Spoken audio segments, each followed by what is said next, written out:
Good evening and welcome to the April 28th council meeting. Members of the public were provided with the following methods to watch and or participate in this open meeting.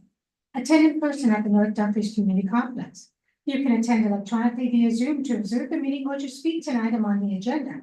You can also watch the live stream by accessing the meeting on the Township YouTube page. Submit written comments were provided to the clerk division. They are provided to council members and will be part of the public record. Before we begin, I'd like to take a moment to acknowledge and thank everyone for joining us this evening. We appreciate your participation. As we come together to serve the community, I ask that we create a welcoming and positive environment for everyone that includes. And before I state these, I'd also like anyone listening to remember that the election, let it not divide us. Whoever gets in, let us support Canada as a whole, and we hope both parties will work together for a better and stronger Canada. So we'd like to include respect, that we listen to each other with care, speak thoughtfully and engage kindly with one another. Kindness, that we treat everyone, council, staff, and the public with respect and understanding. And inclusion, that we embrace diverse perspectives and respect each other's opinions. Together we can make this meeting space where respect, kindness, and inclusion are at the heart of everything we do. Behavior that is disrespectful, disruptive, aggressive, or intimidating will result in these individuals being asked to leave. And now I'd like to call the meeting to order, and can I have approval of the agenda, please, Councilor Wilson? Moved by myself, seconded by Councilor Tilly. The council adopted April 28, 2025 council agenda as presented with the following addendum. Item 11.2.2 report number CAO-10-2025 NDCC Twin Pad Arena project. The agenda item 11.2.2 report number CAO-10-2025 Twin Pad Arena project be moved forward and considered in association with agenda item 7.1 presentations. Add correspondence received from 11.2.4 report number BLE-06-2025 fireworks review. Add correspondence received from 11.2.2 report CAO-10-2025 NDCC Twin Pad Arena project. All those in favor? Carried, thank you.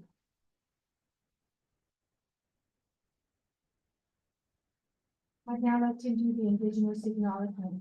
We acknowledge that the land on which we gather today is the traditional territory of the Haudenosaunee and Anishinaabe and the Ritual people. We acknowledge the enduring presence of the Indigenous people with whom we share this land today, their achievements and their contributions to our community. We offer this acknowledgement as an act of reconciliation between Indigenous and non-Indigenous peoples of Canada. And as we reflect on this, I reflect on the journey that has happened throughout Ontario and out Canada, as we have made strides and there is community and Indigenous and non-Indigenous working together for a betterment for us all. So again, respect is foremost in front of us all, to remember, respect, and work together, because it only makes us better and stronger. Let's pause and reflect, please.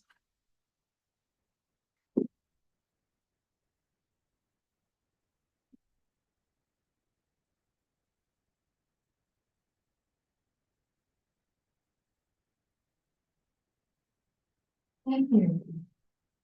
Is there any disclosure between your interest or general nature? Now, Councilor Oldham and Councilor Austin. I have a vice chair petitioner. I have the interest in items 7.1 and 11.2.2. Councilor Austin. Conflict of interest for 7.1 and 11.2.2. Thank you. So noted. Can I have the adoption of council minutes of April 14th? Councilor Tilly, please. Moved by myself, second by Council Williams, the council approved the following meeting minutes. 6.1 council meeting minutes dated April 14th, 2025. All those in favor? Carried, thank you.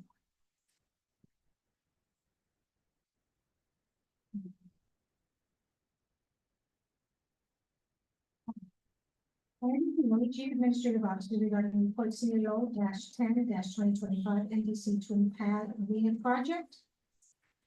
Councilor Austin and Councilor Williams. Thank you. You will return, right? Sure, yeah.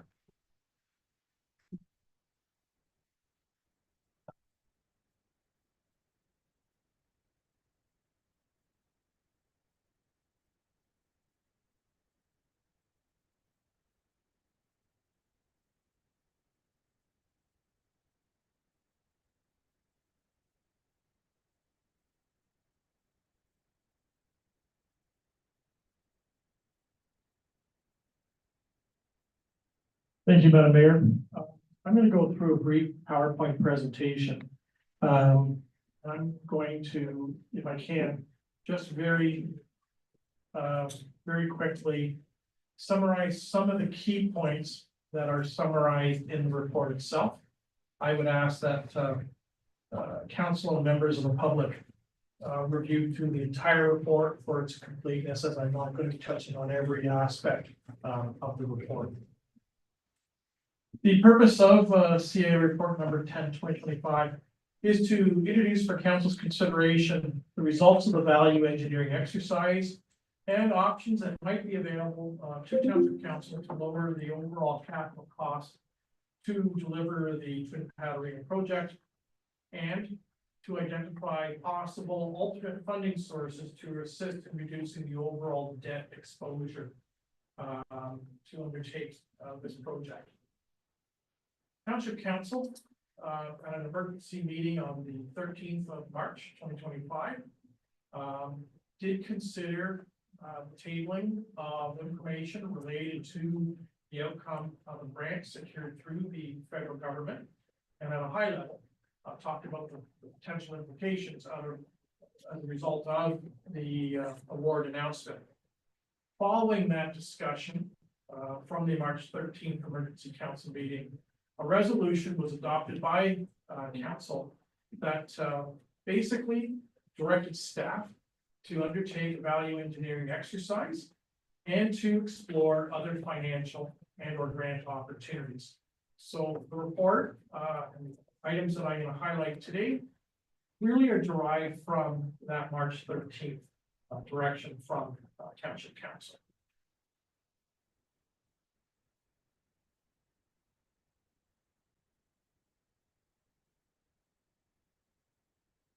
So we found out just prior to March 13th that the township was notified through the federal government that we had received $5 million grant award through the Green and Inclusive Community Buildings Program.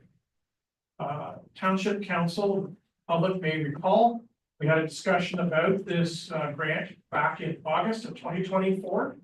And we were provided direction in August of 2024 to file a grant application through this grant program and to pursue the maximum allowance. So in September, we filed grant ask in the amount of approximately $11.485 million.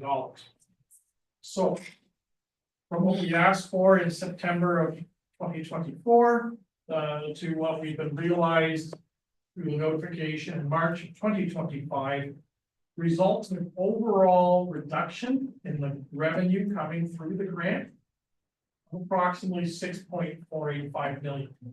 And that's why in part, Council in March of 2025 provided direction to township staff to look at value engineering or alternate funding sources to offset effectively that reduction in the overall envelope of money through the grant program. Council may recall, as part of the approval of the 2025 capital budget, the NDCC Twin Pad Arena project was costed at approximately $20.97 million. The budget was contingent on securing senior level government funding.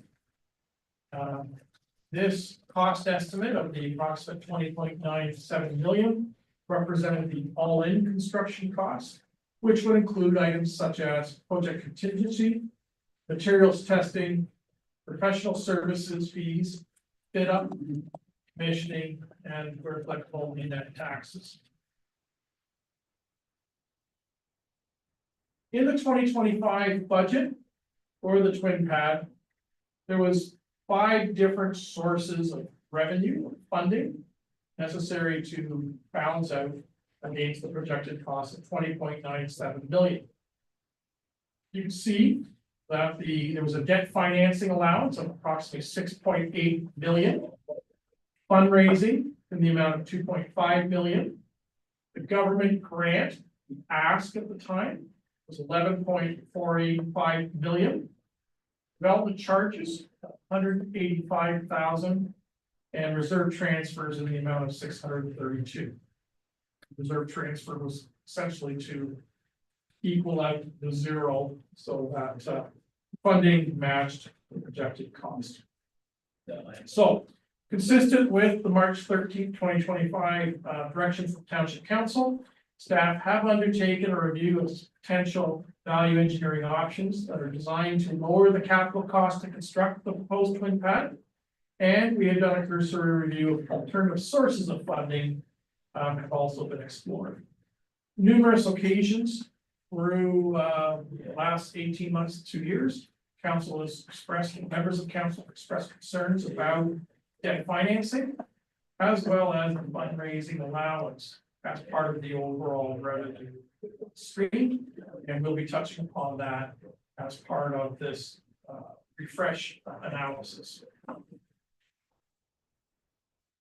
So we tried to break this down into almost two different streams, an option 1 and an option 2. And with the report, there was a decision tree included as an attachment that I hope would assist council as you look at 16 pages of text. And hopefully it distills a little bit of a, if you go one way, these are the implications. If you go the other way, here are the other implications that one would assess. So option 1 is, quite simply, does council secure the grant and move forward with the project? Or if not, if you don't secure the grant, you still then have to look at what do we do in terms of maintaining the presence of 2 ice surfaces, albeit perhaps in a different format than the twin pad project that we've been embarking upon for the past 2 or 3 year period. So this represents the first decision point of Township Council. You have new information. You asked for 11.485 million. You've been advised that you have 5 million. So does council move forward with the original project in recognition of the grant award? If council wishes to move forward with the twin pad project, and there is no appetite to increase significantly the debt financing above the $6.8 million threshold, and or you wish to substantially abandon and rewrite the 10-year capital forecast, if you look at the next decade and a whole myriad of projects that are presently identified and funded in the forecast. If you don't want to do one or both of those, then we really need to drill down on value engineering, reallocation of select funds earmarked for other capital projects in the forecast, alternative sources of funding, which could be internal or external to the corporation, and target or articulate a preferred course of action as a go-forward strategy. If in the alternative, council says, nope, we're not going to take the grant as presented, council still needs to make a decision about what we're going to do as it relates to ice and ice allocation. Today, you do maintain and operate 2 ice surfaces, albeit one at the North Dumfries Community Complex and the other is at the Air Community Complex. We know that the system at the ACC, which was largely put in place in the year 1977, is nearing the end of its functional life. We don't know how much time or how many years are left in the current system. So, do you invest in a new ice system to extend the operating life by 30 years? We did do that analysis approximately 2 years ago. And while not an ideal scenario, it can be done. But also at an expense north of $8 million. Does council lower your current service level and only go down to 1 ice surface? Which means the NDCC being the newer and more modern facility, and abandon the ice surface at the ACC either in the immediate term or when and if the plant on a future date basically stops to perform and would require a significant retooling and investment. That future period is not known at this time. If council decides to abandon the ice surface at the ACC, either in the present period or in the longer term, then what do you do about the adaptive reuse of the facility? Because we've always talked about in the forecast, once the ice surface at the ACC is no longer required. So on the premise of a twin pad here at the NDCC, the old pad area, the bowl area of the ACC would be converted through infusion of dollars to an adaptive reuse for gymnasium type space. So if the ACC ice is no longer being pursued, does the timeline move forward in the forecast to bring forward that adaptive reuse? So these are the first decision points of Township Council and will inform a strategy. The alternative, the other side of the decision tree is you're going to take advantage of the $5 million in the grant allocation. And you're going to try and make it work in the context of perhaps a revised capital spend to pursue the twin pad arena. And the first course of action is that value engineering exercise. What opportunities exist to bring down that capital cost from the approximate 20.97 million, which is based on an arena of a certain size, seating capacity, dressing rooms, as well as programming space. And do you value engineer it down to something as an alternative? Staff have undertaken 3 different lenses of what a value engineering exercise could realize. With the overall objective of trying to lower the capital cost threshold while still maintaining the intent of the delivery of an NHL sized ice surface, 85 by 200, and the immediate amenities that are required to make that ice surface function. And then each option has different components to grow from that base functional position. We did, since the March 13th window, consult with the original design consultant, Moon Maps, and where applicable, they drew upon their sub-consultants in different areas, in structural, mechanical, or the like. And individually in combination, they helped us formulate a revised budget based on 2 of the 3 scenarios. The first 2 that I'm going to speak to. Staff extrapolated their order of magnitude costs and applied it to a 3rd scenario. So Moon Maps was directly of assistance on a technical perspective on scenarios 1 and 2. Staff took their base numbers and applied it to a scenario. Okay. Similar to the current budget allowance, the 20.97 million, the numbers I'm going to be quoting momentarily are built in with the all-in project cost, which would once again include construction, project contingency, materials testing, professional services fees, the fit up, and where applicable, the net HST allowance. So we're always comparing apples to apples. All numbers quoted will be in 2025 dollars. So if council looks at a 26 or 27 delivery timetable, generally speaking, you're adding 7.5% cost indexation each year. We go beyond calendar year 2020. So, friendly reminder, the original design was at approximately 20.97 million. That project entertained 2 programming rooms, complete bank of washrooms on the 2nd floor as an additional capacity because we have more occupancy now on that 2nd level because we had seating for spectators on the 2nd level that will be accessed through, in addition to the existing mezzanine, and they were cantilevered above the ice surface in rake seating at grade, above grade. We had all the green energy components necessary to complete and qualify for the grant application. So 6 dressing rooms, 2 programming rooms. One programming room, 1 programming room, 5 community offices for sports organizations. New bank of washrooms, male, female, as well as barrier-free universal.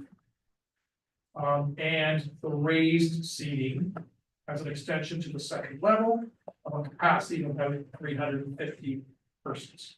Okay, so that was the original proposal, consistent with the form function that council adopted in August of 24. So the value engineering exercise, as I mentioned, was to lower the overall cost threshold while still maintaining the core elements of an 85 by 200 foot ice surface with the amenities necessary to make that ice surface function. So this is the drawing for scenario 1. There is no addition to the second level. So what you witnessed today is largely what would occur under scenario 1. The only change is there's a marginal extension to the existing mezzanine protruding into the new build.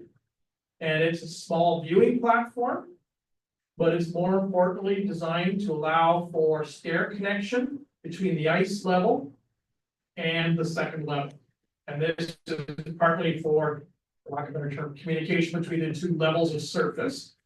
But if I'm a spectator and I'm now on level 1, to get to the canteen, I would take the stair risers to get to the existing canteen, rather than having to double back all the way to the front lobby and use the existing stairs off of the front lobby. So it's a marginal addition to the second level, primarily for limited viewing, but connectivity between the 2 floors through a new stairwell. So the most substantive change is the spectator seating is now at grade or at ice level. It is in the form of basically manufactured bleacher seating. Think of an outdoor sports field, generally comparable to that, 4 or 5 riders in height. The seating capacity is approximately 100 persons. This doesn't preclude people from standing around the glass, but the actual bodies in bleachers would now be approximately 100. The reason why you can't use the full expansion of the footprint is we've got the scorekeep and the 2 penalty boxes in between. Remember, you were cantilevered initially above it, but you've got to have your clearances around it.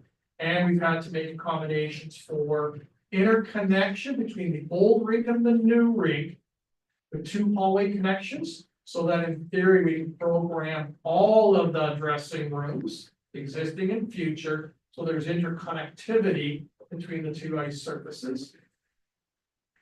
And the access doors to the respective ice surfaces. So this proposal, basically what you see in shaded gray is the existing 1-story building as we know it today. No changes.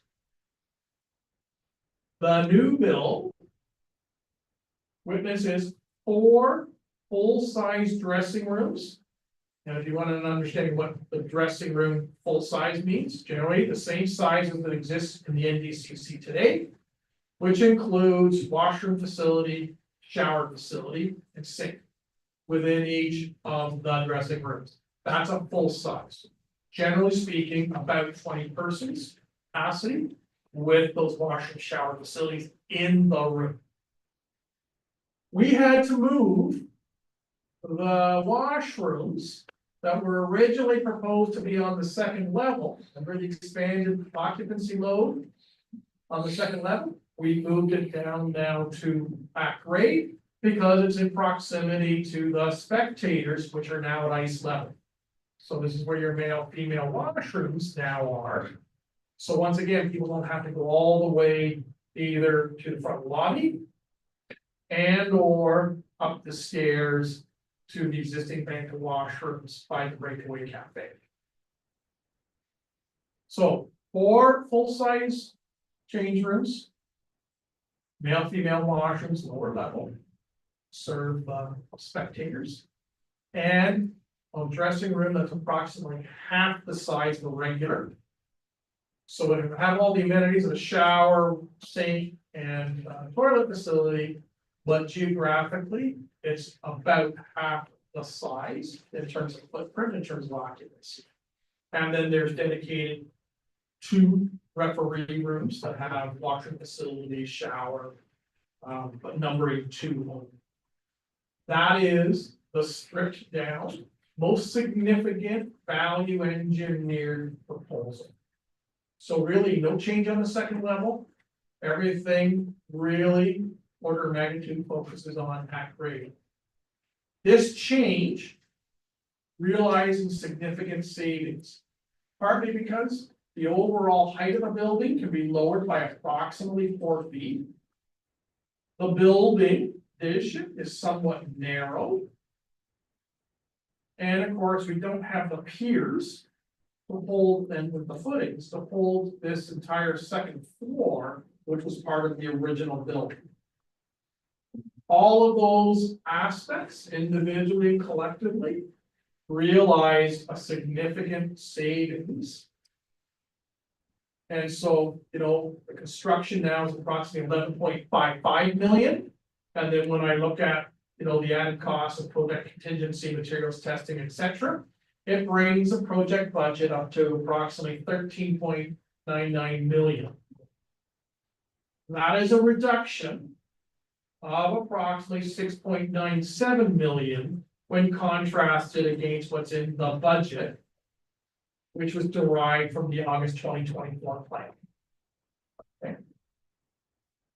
That was scenario 1. Scenario 2, essentially, what happens on the main level in terms of the 4.5 dressing rooms, the spectator seating of 100 persons on the main level, the 2 referee rooms remains the same. Okay, as I mentioned, scenario 1 and scenario 2 have this minor addition to the existing mezzanine, and then the stairwell down to the lower level, so that there's a communication physically between the upper and lower level. Okay, so that's constant in 1 and 2. The lower level is constant between 1 and 2. The variance is we're now building here on top of the existing access hallway and the 6 dressing rooms on the lower level. So it's called the second floor building addition. And generally speaking, the width of the corridor and the rooms is equivalent to the width of the dressing rooms and the access hallway that exists below on the existing first level. Okay, so we've shown this to be a new programming room at this location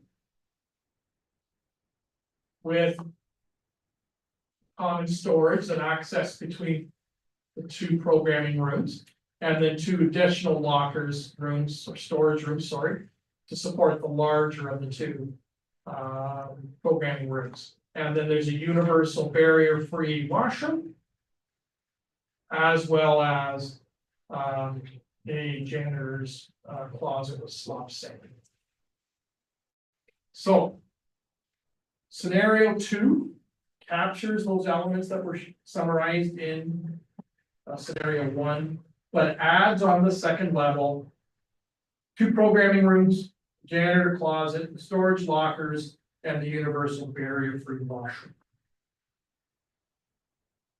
One of those programming rooms, the smaller of the 2, is roughly the same size as the Dumfries room that you're sitting in right now. You're trying to get a better understanding of spatial footprint.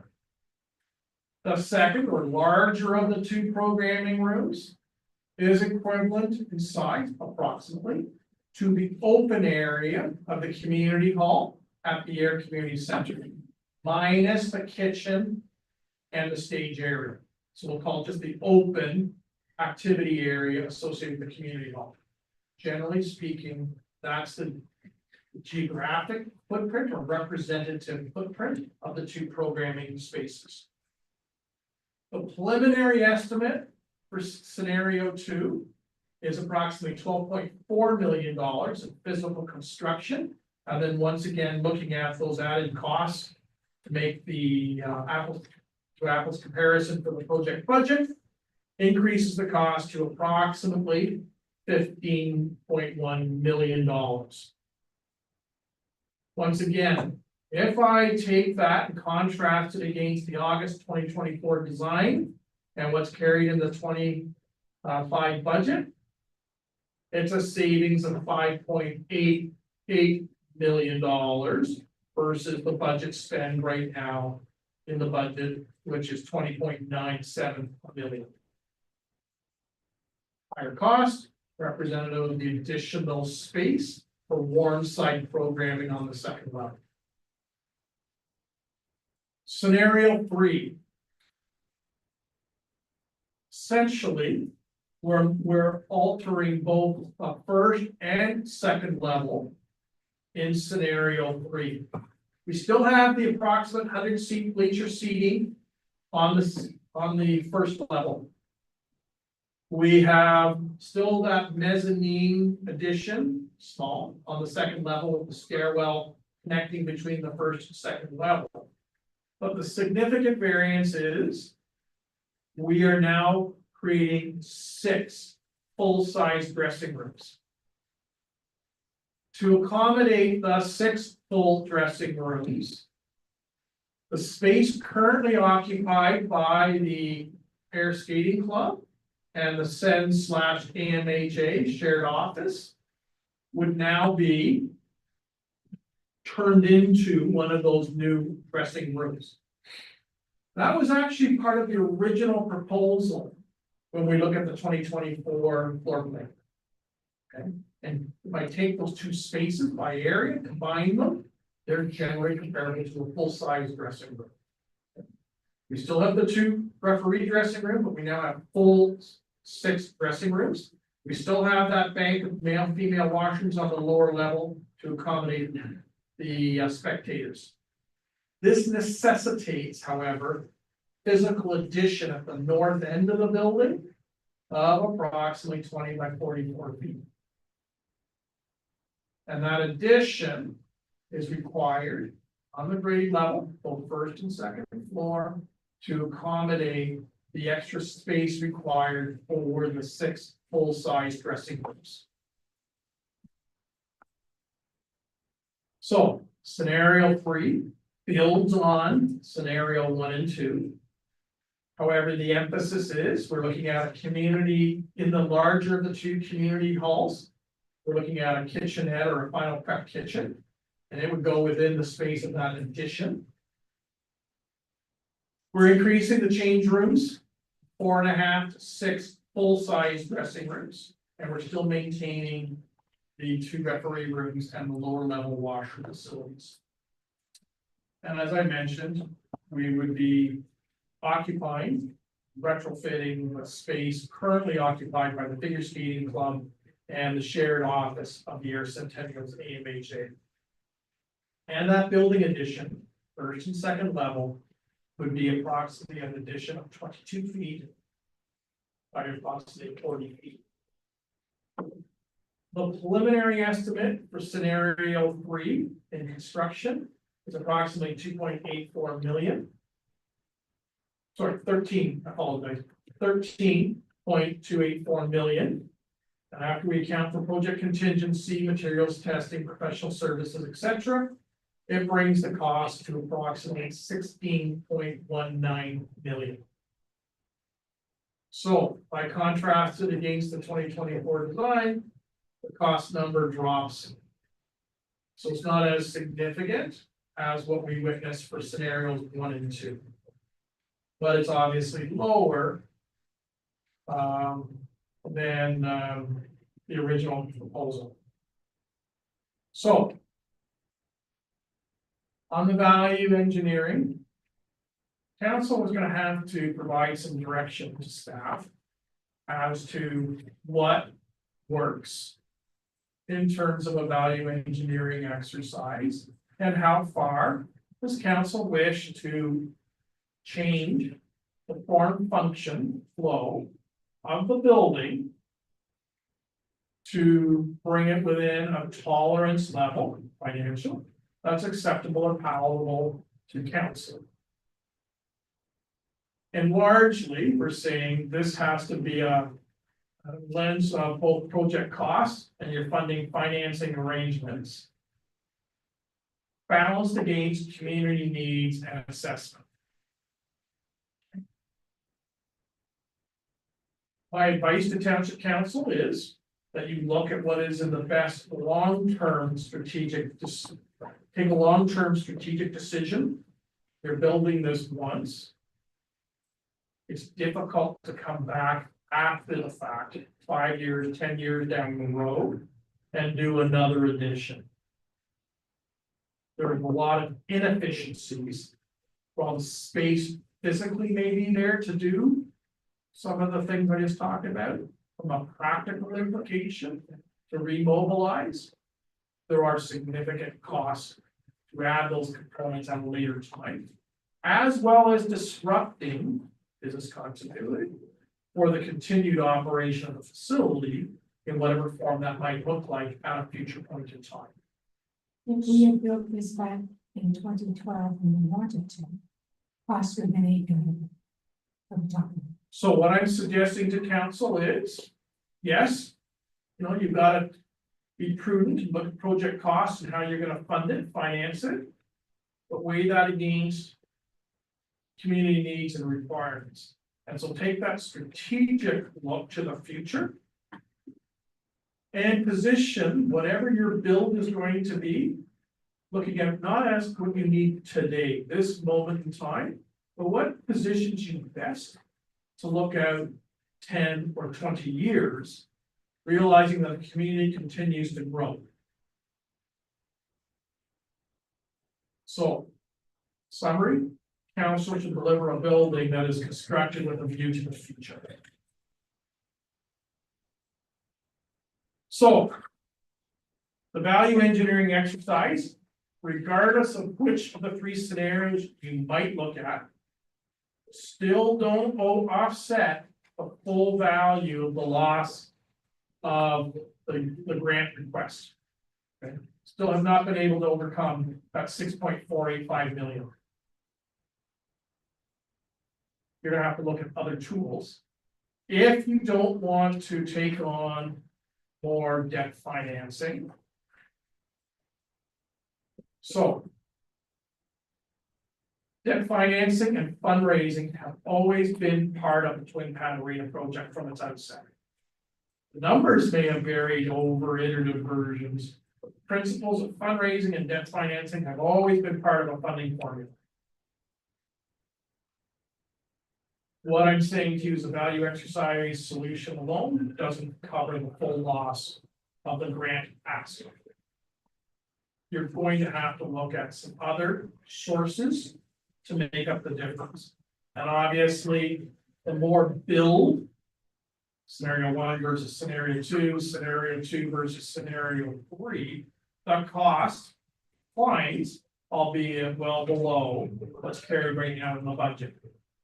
But the more you put into the building, the more that gap grows in terms of what you have available and the offset against the federal grant.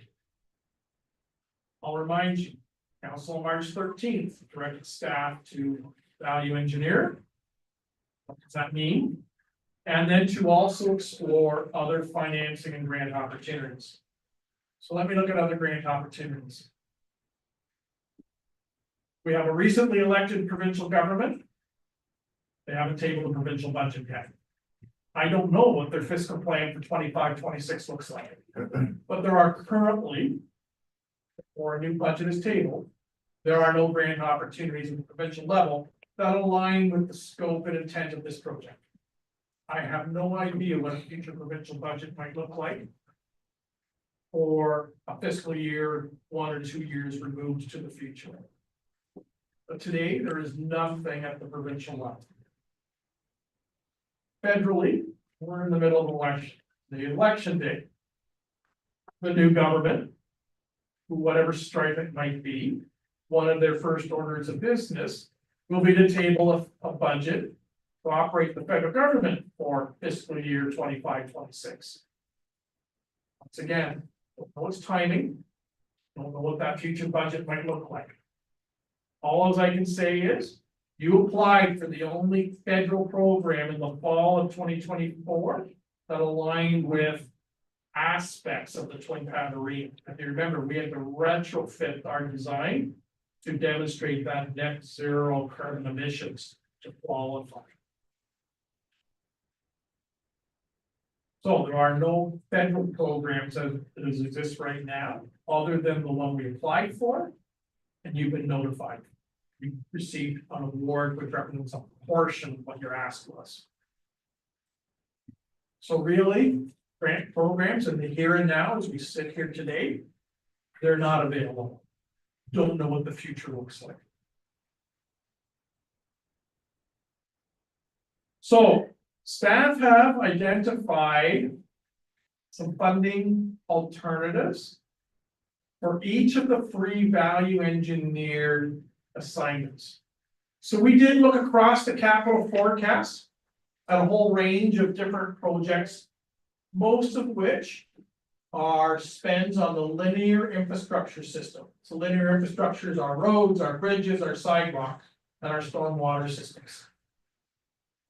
It represents the next biggest spend area in your 10-year forecast after facilities, with the bulk of the facilities budget, almost half, dealing with the Twin Pad project in isolation.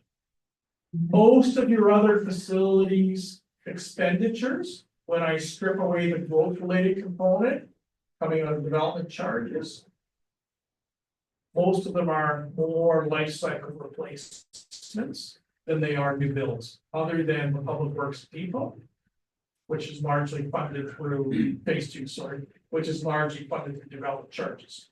Can't reallocate the development charges component for a public works project to a leisure recreation project. Round peg, square hole. Just doesn't allow us to make that move. So others, we're dealing with life cycle replacement of your existing rolling stock, as well as renewal in your parks. Most of your new park spending was on new parks attributed to growth, and they were funded by development charges, and they're in your emerging residential neighborhoods in terms of greenfield development. So once again, those monies really aren't available to migrate into this project because they don't meet the eligibility requirement.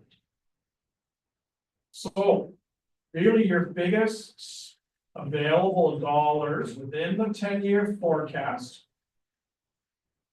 utilizing a reallocation of monies from reserves and redeploy to the Twin Pad project, revolve around the ACC, the Air Community Center. Council may recall, you're going to be expending approximately $75,000 in the 2025 budget to retain an external consultant to to undertake design work so that in 2026 you could actually physically undertake the preparation of the major renovation to the exterior of the ACC. And so that looked at new roof, new drainage, parking lot, surface drainage, as well as significant repointing or repairs to the existing masonry block system. The project in 2026, funded from reserves, was approximately $2.33 million to undertake the exterior renovation construction phase. Haven't gone inside the building, I'm still working on that exterior shell. And the premise behind the spend in 25-26 was to extend the life of the building by approximately 30 years. In 30 years, you're putting on a new roof and the like. Okay. In 2027, working on the premise, the twin pad was going to be built here. So no longer will we need the ice surface post 2027 down at the ACC. We are going to be converting what is today the ice surface to a warm side activity in the form generally of a gymnasium. And so in 27, we were spending approximately $475,000 to do architectural work to deal with the adaptive reuse of the interior portion of the building, dealing partly with AODA requirements, partly dealing with the new gymnasium type use. A portion of that $475,000 was funded by development charges.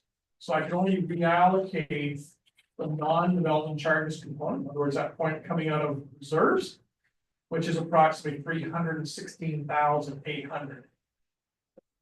And then in 2028, we were actually undertaking the physical construction work to do the adaptive reuse at the Air Community Center, creating that gymnasium space. So we call it the construction phase. And it was being funded in part by debt, development charges, and reserves. And the combination created the budget to physically do the interior work and adaptive reuse. The reserve portion totaled approximately $825,000.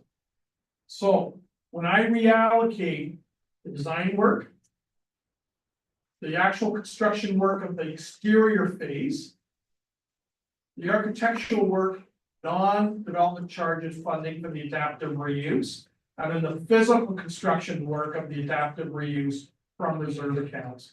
It totals approximately $3.5 million. And I use that money in each of the three scenarios to reduce the overall exposure of potentially debt financing based on your comments of council and concerns about debt and debt financing and the cost on the average assessed resident. Staff, by extrapolation, have said, if you're not going to invest in the exterior of the building as we know it today, the Air Community Center, which you need to do now, that's been communicated in several reports to Township Council. If you delay that out 4 or more years, the building will continue to accelerate in its deterioration. You may no longer have a practical building, or the order of magnitude of the investment required in that accelerated deteriorated state will grow far beyond what we quoted historically and informing the current 10-year capital forecast. And essentially, by not investing in the ACC now to extend the physical life of the building and the exterior shell, you're effectively sending the signal you're turning your back on the Air Community Center and its purpose as a municipal facility in the longer term. So we've shown the potential sale of the Air Community Center at a net proceed of $1 million. So when I combine the reserve allocation and the 10-year forecast attributed to the Air Community Center, and then the sale of the land, we're looking at a revenue stream, rounded numbers, of approximately 4.5 million. And so you'll see that as a constant in each of the three scenarios as well. You'll also note that the fundraising component has been lowered to 2.5 million, which is in the current budget forecast in terms of a revenue to fund the project, and reducing it to 1.75 million. Staff are very, very concerned about the timing to bring this project to market and take advantage of the current marketplace and to remove uncertainty to the future in terms of pricing, but also the potential influences and uncertainty coming out of the imposition of tariffs as it affects steel or steel related products. a significant portion of the overall build has steel or steel components throughout its physical construction. Staff are very, very concerned that if we're not in the market, if we're not physically breaking ground early fall of 2025, that you might as well wait until the spring of 2026.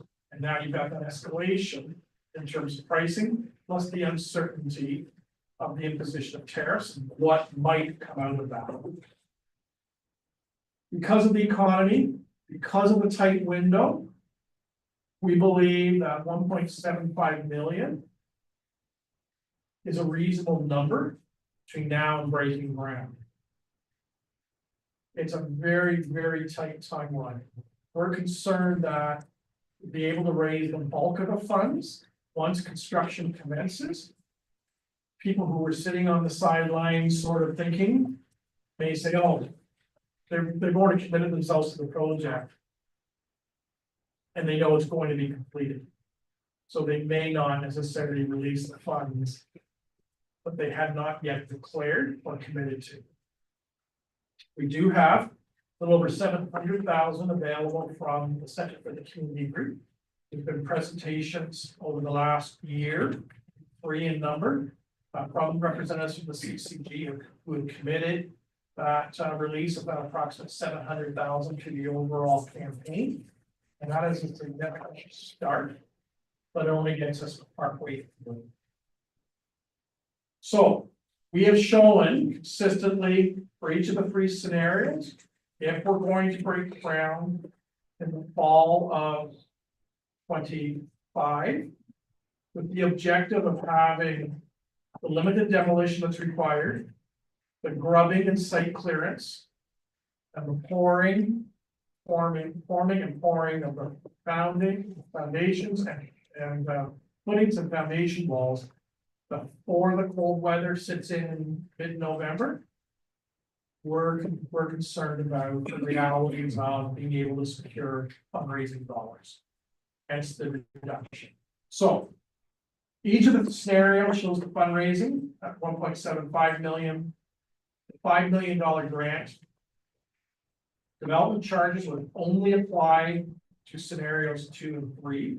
And the reason why there's more development charges in this allowance than there is in the original proposal is because of the programming space does increase by its footprint. But we also have updated population modeling. And instead of having 33 cents on the dollar, because of the growth forecast, looking out to 2051, it's effectively a doubling of the population. And so we're now looking at 50 cents on the dollar for projects that will benefit new growth. So 50% existing community benefit, 50% would be attributed to new growth opportunities. The reserve allocation from other ACC projects over the 25 and 28 horizon would be approximately 3.548 million. The debt financing varies depending upon the different costing scenarios. Remember that scenario 1, there are approximately 13.9 million, whereas scenario 3 at approximately 16.19 million. And so the debt component grows as you migrate from 1 to scenario 2 to scenario 3. And then the land sale for the ACC generally stays constant at that $1 million. Now, to give council an idea of what debt would look like, in section 4 of the staff report, financial implications, we did quote, utilizing the 2025 assessment base. So council actually is part of the 25 budget, did pick one of these scenarios.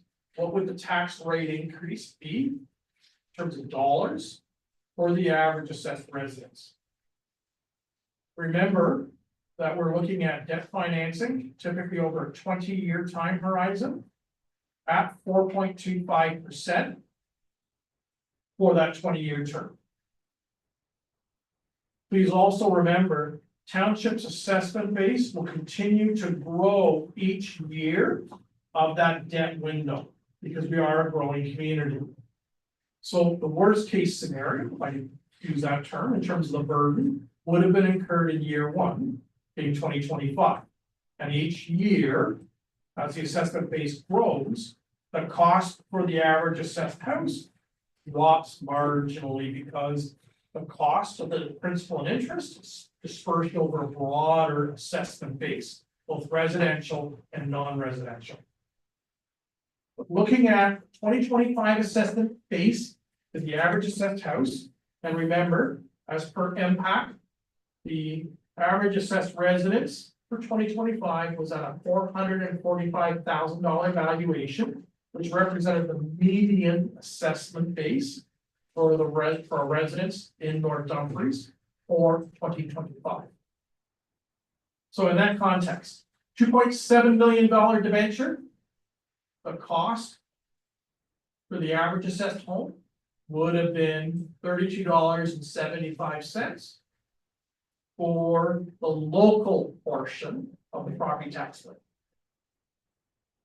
Scenario 2, with a debenture of approximately 3.27 million, average assessed house in 2025, the burden would have been $39.68.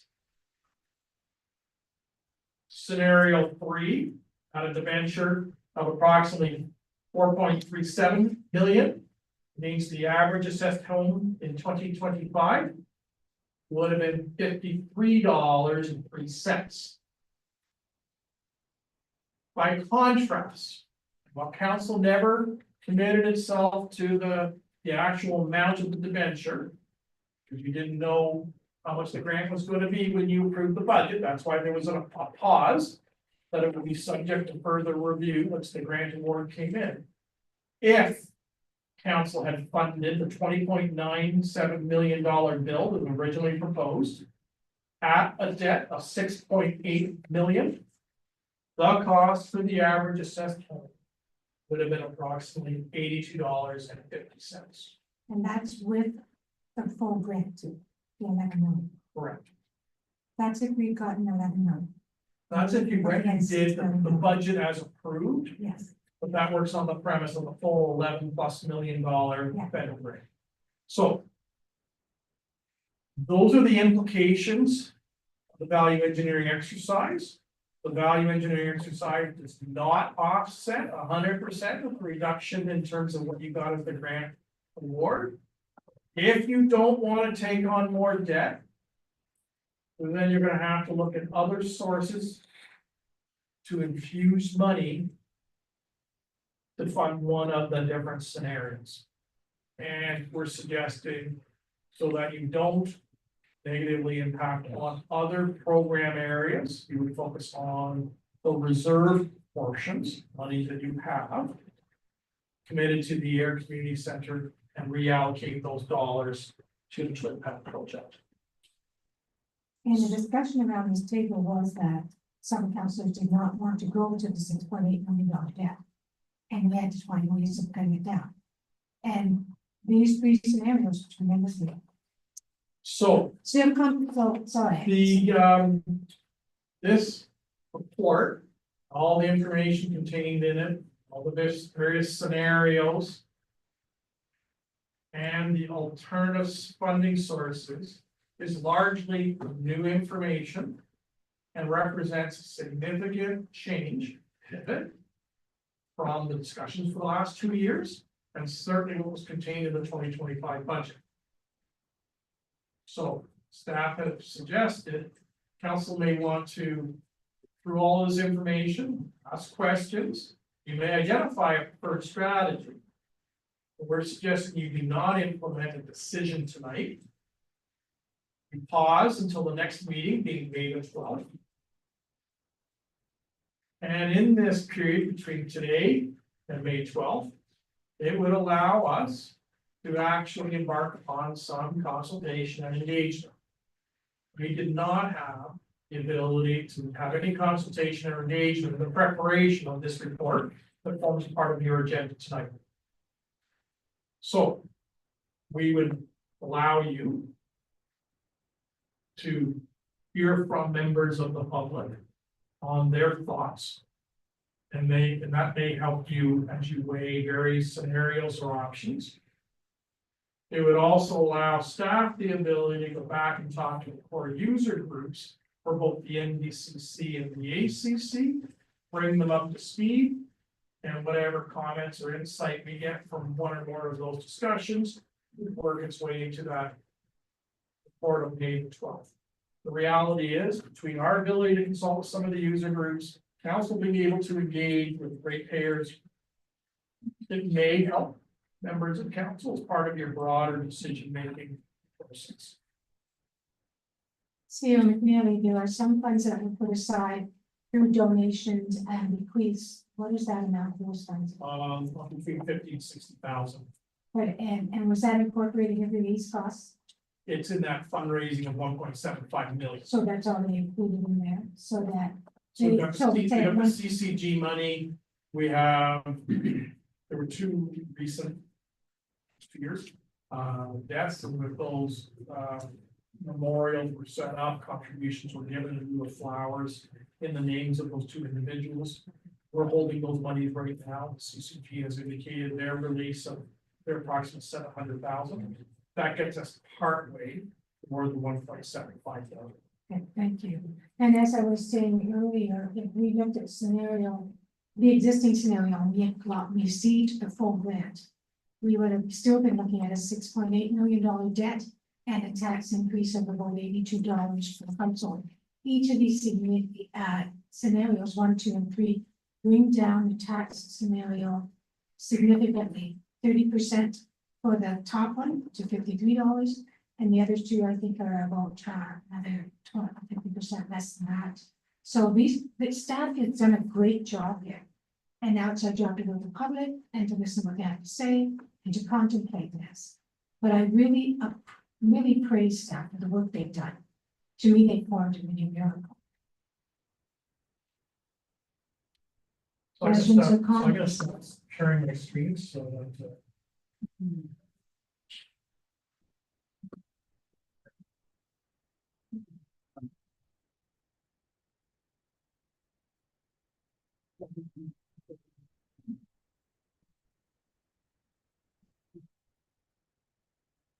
So, Councilor Rose, can I have a motion, please? Okay, she said we have to wait till the next one. I don't know why. Because the next one's his report, but can you just do the It's one just two motion, different please? recommendations, one's dealing with the presentation, one's dealing Right, so 7.1, please. Moved by myself, second by Councillor Tilly, that the presentation from Andrew McNeely, Chief Administrative Officer regarding report CAO 10-2025 be received. All those in favor? Hearing, thank you. Now, question, Councilor Rose. Question, Councilor Rose. Thank you, Madam Mayor. Through you to Assad. Should we go forward with this, would this and the debt, either one of them, would they hit the property taxes in 2025 yet, or in 2026 or 2027? When do we expect to see this increase in the debt? Madam Mayor through to Councillor Wells. Generally speaking, through construction, we would potentially be looking at what we call a construction loan, which is temporary bridge financing, and we don't have all of the monies available. Where we believe between government grants and some internal funds, that we can actually bridge, if not all, largely the construction phase. And then the debt would occur once I'll use the word the keys are turned over to us in a commissioned building. And it would be based on whatever that gap is between whatever we've raised and whatever the construction cost truly is as a building. And that would be, if we are able to break ground in 2025 fall, we're looking at about a 14 to 16 month construction commissioning window. So, that takes us into early part of 27. So the debenture could be only for half of calendar year 2027. Any other further comments or questions? Seeing none, Councillor Tilly, do you want to do the motion, please? Madam Mayor, there may be questions from. Oh, I'm sorry, any questions or comments from the floor? Can Russ and I, on behalf of the CCG, just had a few comments. We are definitely going to take the opportunity to consult with staff on this report. We had a lot of discussions on the weekend about this and didn't have a chance for us to collectively get together and form an opinion because there was some significant changes here. By the way, being a veteran of doing many capital plan and capital budget submissions, I agree with your comment, Madam Mayor, that the staff did a great job because I've been in ones much bigger than this amount for capital, and it's not an easy thing to do because you're trying to project the future, and it's always a challenge, and I appreciate the work that they've done. We really had 4 comments that we just wanted to make sure that we talked about amongst ourselves within the CCG board. We are intending to meet with staff, like I said, coming up to discuss this a bit more. Seeing the actual drawings is very helpful. I've shown the screen, I must say. So the first comment that we have is that regarding sort of the conversation of option 1 versus option 2 in the report, we just want to remind everybody that the township has long identified the need for 2 regulation ice surfaces and the ACCs at the end of life. Okay, so we've had studies, we had a master leisure plan, we've had multiple capital plans, we've had a considerable amount of work done, in all this has culminated to the date that we are here today. All but one of them always conclude that we need 2 ice surfaces, and 2 regulation ice surfaces would have been optimal. There is already high utilization rate of the existing ice surfaces. All you have to do is go to the arenas on a weekend, or I've got 2 grandkids.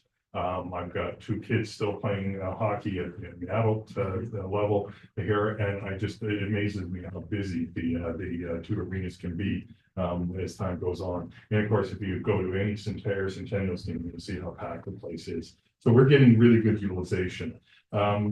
Now, as presented in previous meetings by the Air Rockets and the Air Minor Hockey Association, they have record and growing enrollment, drawing from all areas of the township. I love the fact that we drive on Elks Road into Cambridge or on Greenfield Road in Cambridge and say, a rocket lives here. Signs were all over the place. So we're drawing from like everywhere to be using this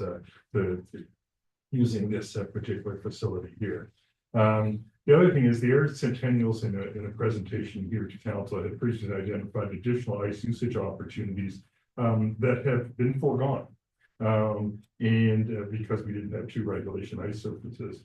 Just a reminder that we have the Silver Stick and other tournament commitments currently being run in needing 2 reliable ice surfaces. So if we don't make the decision to proceed, we are in trouble with that. We definitely probably lose that and the impact that has in the community. So that was the first point. Second point was the issue of debt.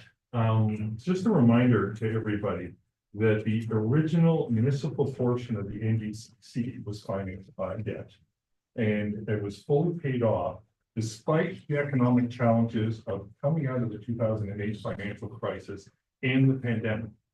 So we're in an enviable position because we're much larger. We have a much bigger tax assessment base than previously, and we have no debt as a township, which I think is great. So debt at all levels being discussed in the report are at a substantial reduction versus the previous plans and forecasts that we've seen, as Mayor Foxon had mentioned. And we are one comment we did have amongst ourselves over the weekend is that, remember there was the $2 million or so that was for the sale of the land to Cambridge. we went to general reserves, and we said, hey, where'd that go? Why didn't that be applied to this? So we weren't sure if that had gone to. See you on the floor. So Madam Mayor, the $2.3 million, we don't have. Because neither council yet has actually formally made a decision on the boundary adjustment. So I'm not gonna count my chickens before they're hatched. The other is ultimately whatever is decided locally goes as a recommendation to the province. And so the minister actually has to, by order, endorse the terms of the negotiated settlement between the two municipalities. So until that order comes through, whatever terms might be included in it are unknown. So I didn't want to count for something that I don't have surety over. The other is, I mentioned a moment ago, the ability to perhaps look at internal funding or financing opportunities versus having a bridge or construction loan.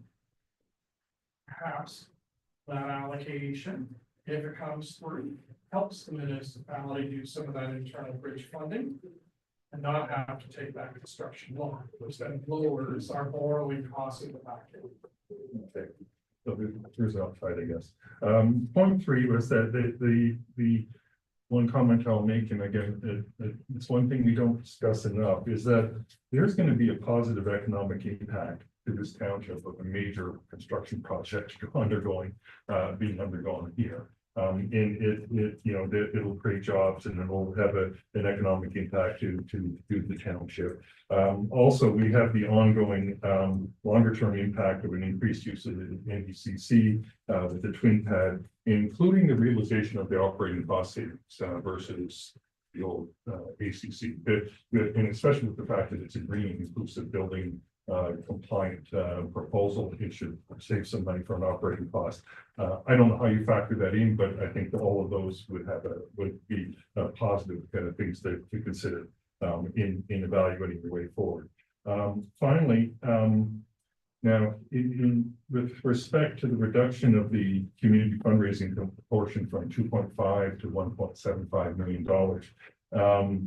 the study for the community fundraising program is underway, and it may yield a different result at the end of the day. It may be higher, who knows? So that will be running in parallel, and that might represent opportunity.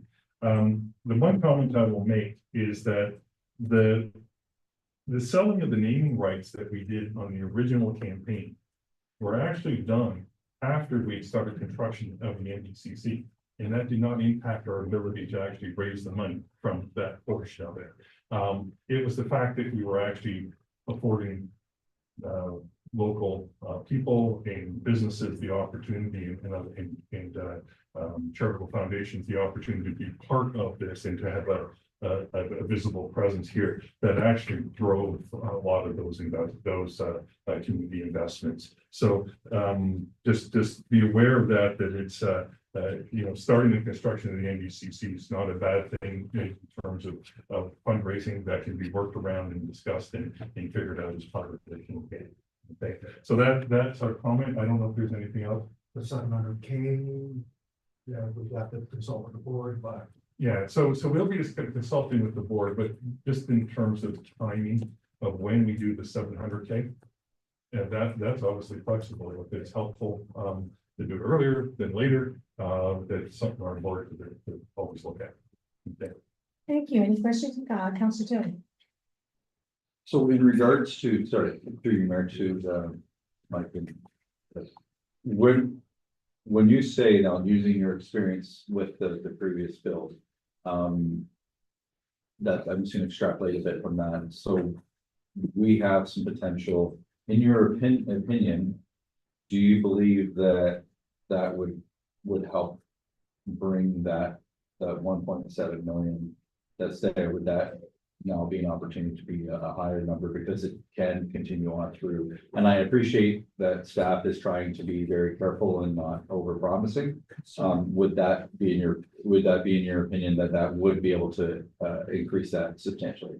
So my first response to that is that one of the reasons we want to do the feasibility study on the community fundraising program and put a plan together was exactly to get certainty, more certainty around the number, okay? So I don't want to presuppose it's gonna be higher or whatever. We'll see what the results of the study is and what comes out as a conclusion. But I will remind everybody that our original campaign for the Live and Play campaign for the NBCC was $1.5 million was our target.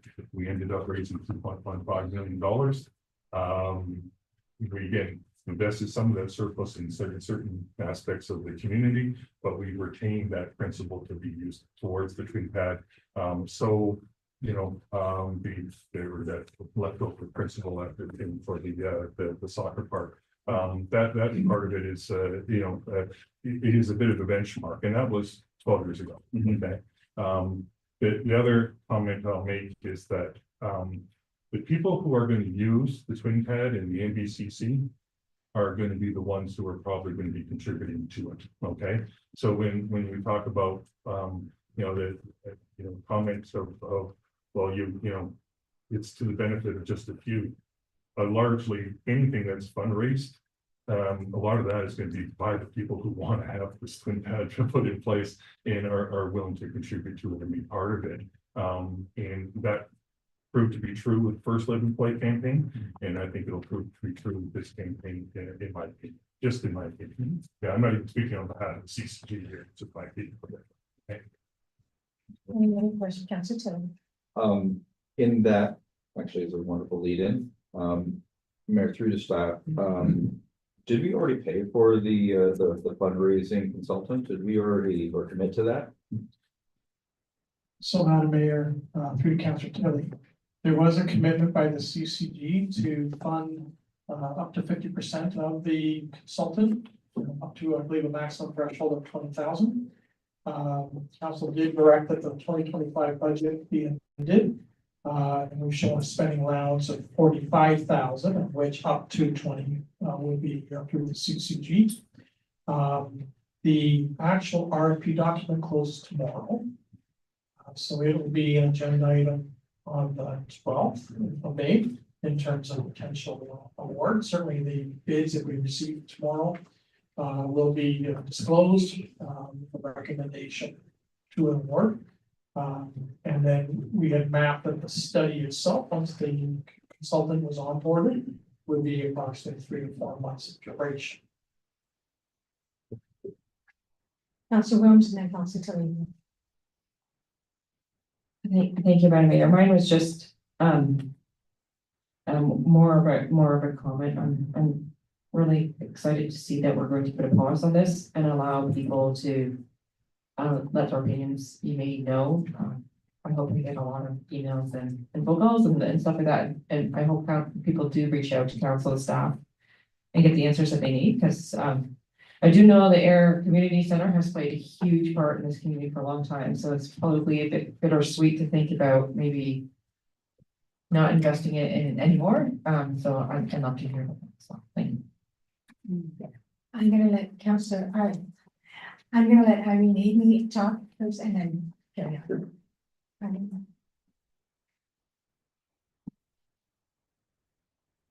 Thank you, Council. My name is Irene Schmidt-Aidney, and I'm here tonight as a resident, long time, forever resident of Air, president of the Air Bears Band, vice chair of the North Dumfries Preservation Society, and vice chair of the Township's Heritage Advisory Committee.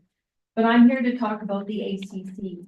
And Eric, is it possible to call up PDF page 21 in the addendum? While he's getting that up, it seems apparent that the gentleman from the CCG had advance notice that this was coming to council tonight. Thank goodness I read my agenda at noon today to see the addendum that was added at noon, and then looks like even after lunchtime, a little bit more was added. So I'm sure glad I took a look. So in the short few hours since I came to council tonight, it just seems to me that a building, the ACC, that has served this community for more than 75 years should get more than 2 weeks notice. The council might consider getting rid of it. Keep in mind that the Air News comes out next Monday with this report.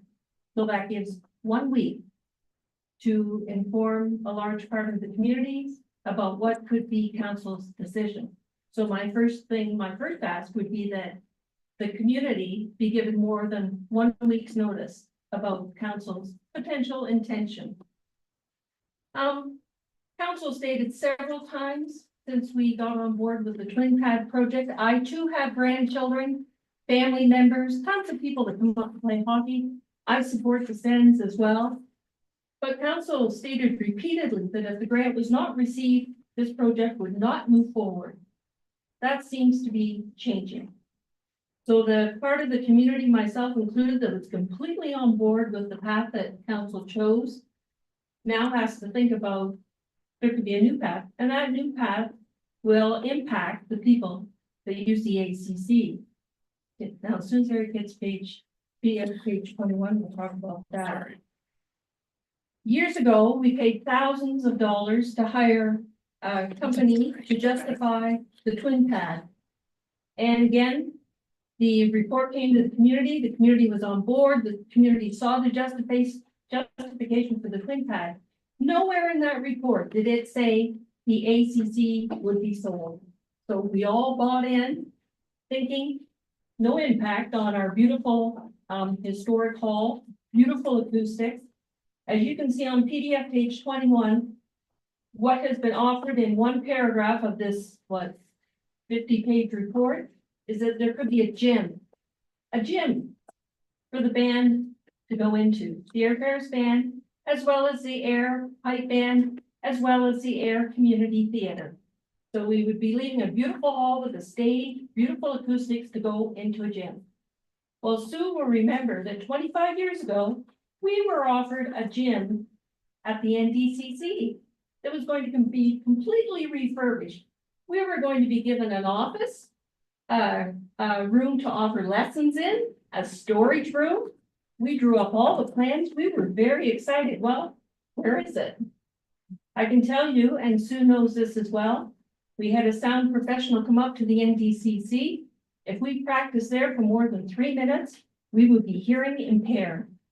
So to think that we're being offered another gym, that is not acceptable. So my other point was about the on the ACC being repurposed. So I'm talking about the hall that has 3 fairly big user groups. They're all to do with culture, not to do with sports. And one thing I don't see is a survey of how many people use the ACC and what they use it for. So we have lots of surveys on how to raise money, everything for the twin pad. There's nothing on who's using the ACC and how they use it. So I would think before anything happens, that would have to come forward as well. And as the gentleman mentioned, we don't have the results of the fundraising report yet. It seems to me that only needing to raise 10% of the total funds is very generous. I know that in Brant County to our south, they have it right as a resolution of council that fundraising groups have to raise 25% for any projects that they want, and they're sticking to that. So less than 10% is pretty generous.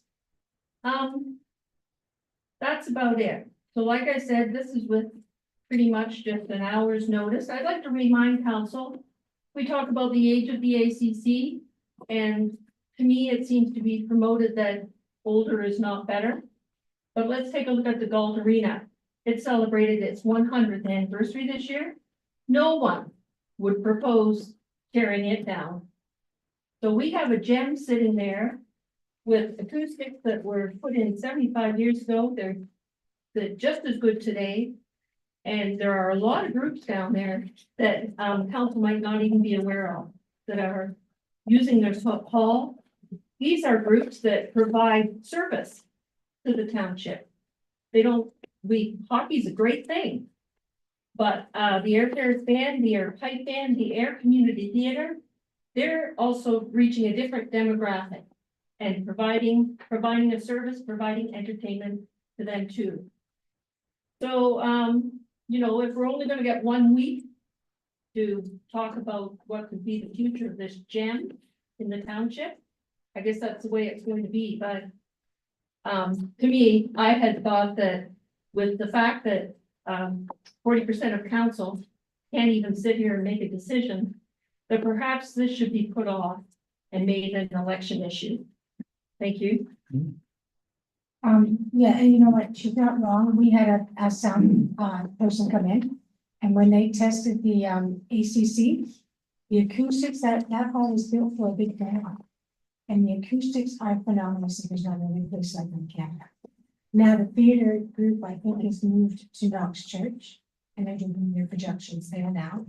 But the acoustics, it would be a loss to lose that. They haven't moved to non-church, only for the performances. They're still And then, there. are they still there? Because I thought they were using Roseville as well. Only for their They're performances. using Roseville. They're, Okay, depending on what they're doing, they're across myriad of footprints. okay, thank you. So, yeah, so. To me, it's fair, what she says, if that the news doesn't come out till Monday. Is that the only way that people can find out about this? We can, email blast it out and, Facebook, and I can guarantee you a lot of people respond in no time to Facebook and such. Councillor Williams, It can also be postponed to the May 26th meeting, which is just an extra couple weeks. And I understand if we should proceed, it would be a tight deadline regardless. I'm not opposed to putting it on for another couple weeks. it's the only thing, we're not in a time crunch, we could do that. So, Madam Mayor, you are in time crunch if you wish to break ground in the early fall of 2025 and have that milestone work that I spoke of done before the ground freezes in mid-November.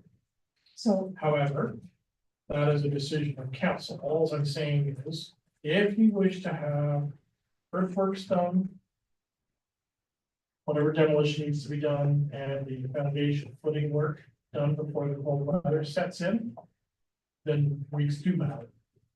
so you're If that's saying, not as a critical priority for council, then moving it out to some future date. There's just a consequence in terms of that winter construction season. Working on the premise that council's moving forward with the project. correct, and that's what we haven't even decided that yet. So. The 26th, and what would be a drop dead date to make a decision on? Last week? 3 months ago. Yeah. Councillor Tilly, Changing topics slightly, just because that was a wonderful point that Irene brought. But I still have a question to do with option number 3. And that has to do with the 6 full-size dressing rooms. What are the figure skating and air centennials and AMHA offices currently being used for? Mayor, through to you, staff. So the current figure skating office in the lower level is used for their business administration, so they're running their figure skating club. And they've got a couple of lockers and a bench, microwave that support external instructors that come and either deal with ticket ice, skaters, and or broader membership. And that's where they put out their gear, take breaks between sessions in support of the ice activity. The shared space of AMHA Centennials is actually space the township occupied in the prior approximately 9-year period. And we actually have office on that. So when we moved out in December of 24 to our new tower, that space was made available to the SENS and AMHA for business office to run their various organizations. SENS have another office by their locker room. That's not what we're talking about. We're talking about their staff occupied the space approximately in the deck of the hallway.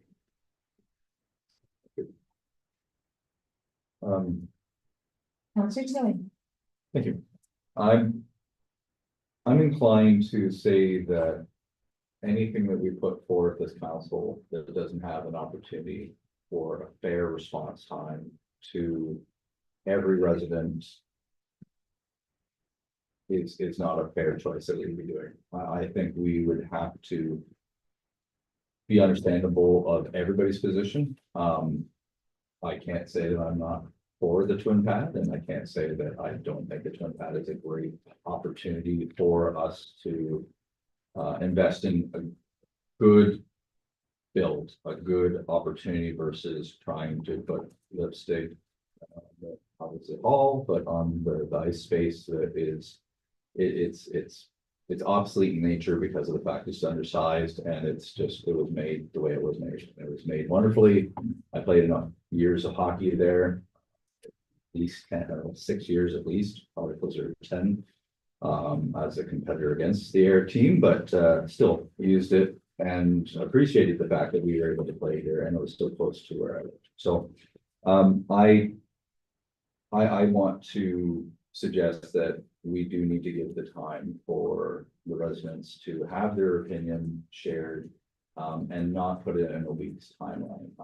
I would like to also concur with Councilor Rums that we do need to give some fair timeline for everybody to respond, and for other, not just the reason of what we're going to do potentially with the ACC, but also potential of, is this everybody's opinion that this is good use of the funds, and to have their opportunity to share their opinions. I do believe that that's only being fair. So what's a fair timeline? Okay, calendar, I can't disagree with what Councilor Rome said, that May 26th is still within the month. It's a couple weeks later. I know it puts a lot, it breaks my heart a little bit to add more pressure to staff to try and compile and get things done in a tighter timeline. It's just the fact that I like to treat people fairly, and that's just my. What about a 3-week timeline in a special council meeting? Instead of a 4-week? I think. So the week prior is a short week because of the A24. I think that might be a challenge with itself. Well, if we do it before the 19th, which is the long weekend, You're so back- that the 12th, You're back, so we- back to where we so are. we're saying, on the 12th, we're saying, that's true.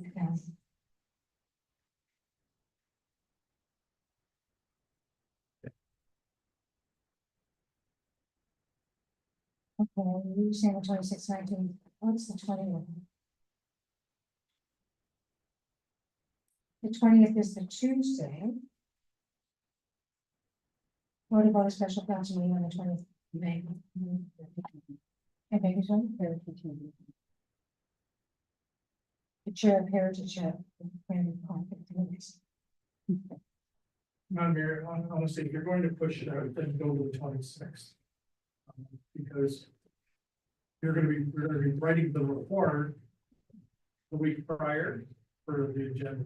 You haven't saved anything in terms of true window, so if council believes that you can consult with the public between now and leading into, say, the 26th. Then I would look at the 26th. I guess the question is, does council have the time to have forums or discussions or reach out to the broader population? I To think, inform things on the 26th. I think once it hits Facebook and all that, and once it hits the news and we've given them, I think there'll be ample time. The longer you make it, people delay it and delay it and delay it. The closer you make it, the more involved people get. So I guess we're saying it's gonna go on the 26th agenda as per council. I'd also like to know, we're not going to put the band into a gym. That hall is going to be made in a different way, similar to the ACC hall, as CEO and Billy and I talked about. The gym is still an add-on to here, and it's still in the capital forecast for a few years down the road. This is not going to be a gym. Let's see, Councilor Tilly. Just in that, you had, I guess, a conversation with the CAO Do we have funds in the, like, I understand it's fairly expensive to make something that's acoustically, uh, workable, for what Irene was describing. Was that carried as a balance in this, estimate? So Madam Mayor, through the council chair, there's a reasonable estimate in the cost per square foot that we've been utilizing. I mean, if I take a look at McNeil Hall, part of the problem is block construction. Part of it is you've got the entire south elevation is glass. Glass is horrible from an acoustics perspective. And you've got those exposed roof trusses. All in combination create problems for acoustics. That kind of construction, that kind of interior finishing is not contemplated in this big space that's being discussed. If council chooses to build the 2 programming rooms on the second level. Until you actually decide that you want to build those programming rooms, what goes into them is the material. I mean, fundamentally, is you take on that additional cost at this point in time. CEO McNeely, so when we first talked, your first scenario was to not sell the ACC, as I recall. Your original scenario for the first one was not to sell the ACC, but to do it, and it had a business plan.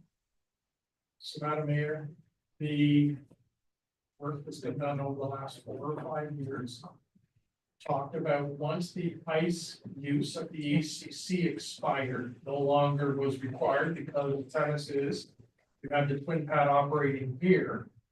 The intent was to take what was the ice pad and turn it into a gymnasium. It did not alter in any respects the community hall as we know it at the ACC. The only change that would occur on that second level is under the AODA compliant aspect was to modernize the washrooms, put in the universal barrier-free washrooms, and make the building both levels better aligned with AODA requirements. There's nothing being done in the community hall itself. There's stuff being done peripheral to that to improve the AODA element. The majority of the work interior is dealing with taking out the glass and the boards, making up the difference of a cushion floor, putting in better ventilation, lighting changes based on the nature of the use, and the fit up, for lack of a better term, based on some active or passive recreation opportunities within the ice, what was the ice surface area. Any other questions or comments? Councillor Chile.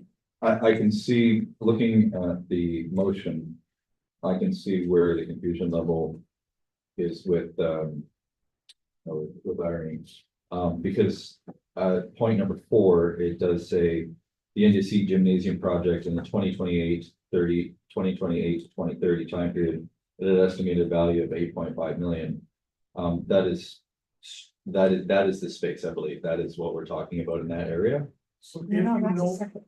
if you no longer had the ACC because you sold it as part of a revenue stream, we're no longer having the ACC available in the gymnasium space.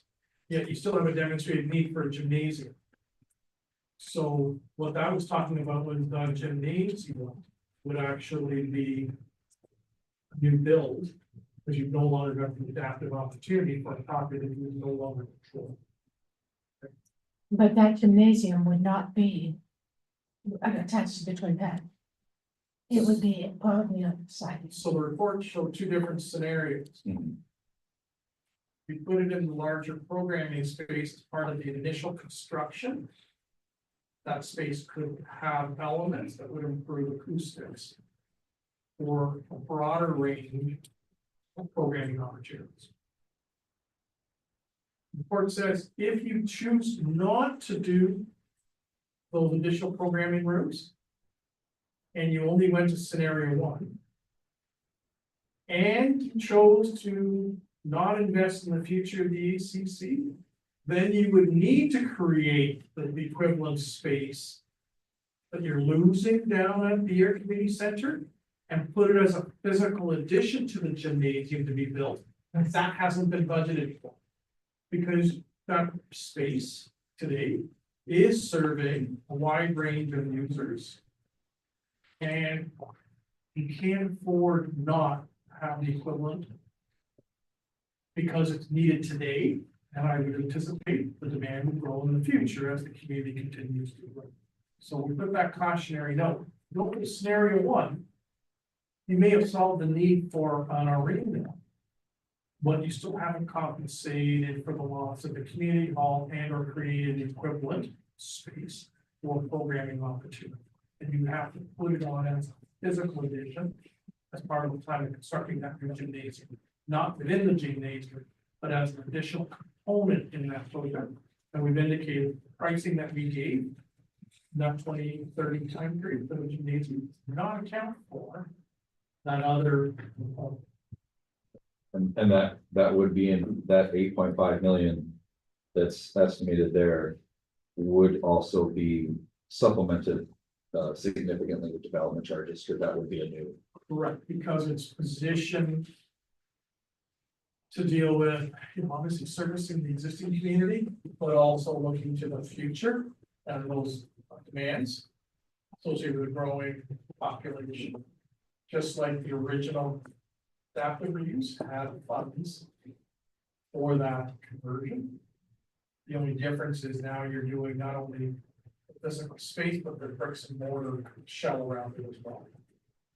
And that would, and just to continue that would be at the 50% dollar mark that you would. If talking about a new build, it would be at 50 cents on the dollar. It's on the charts. Can I make a quick comment? Go ahead, Michael.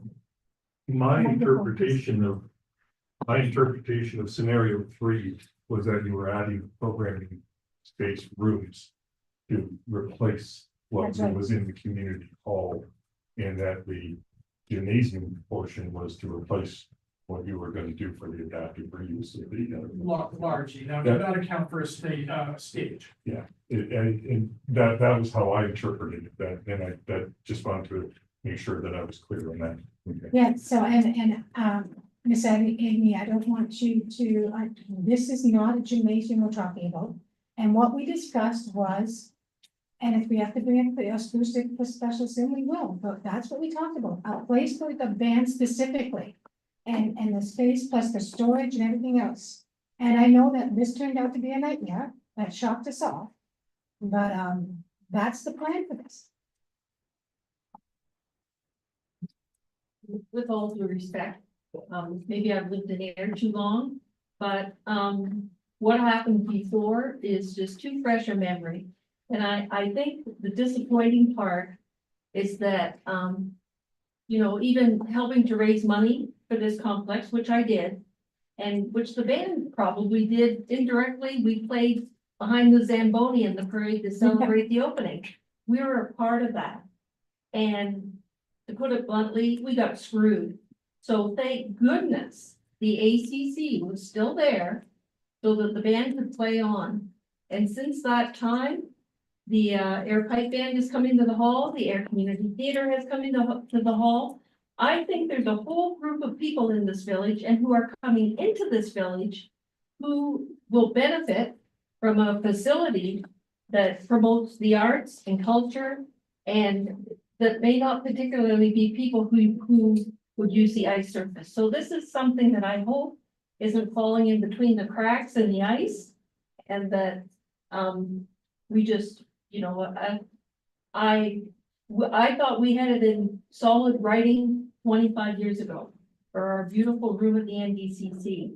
So if we're to fully support the sale of our beautiful ACC for this, wow, we're taking a big chance in my eyes. And I'm hoping we learn from past mistakes and do it right this time. Go ahead, Russ. Okay, I just wanna say one thing, though. I wasn't involved with the design, what happened with the Air Paris band.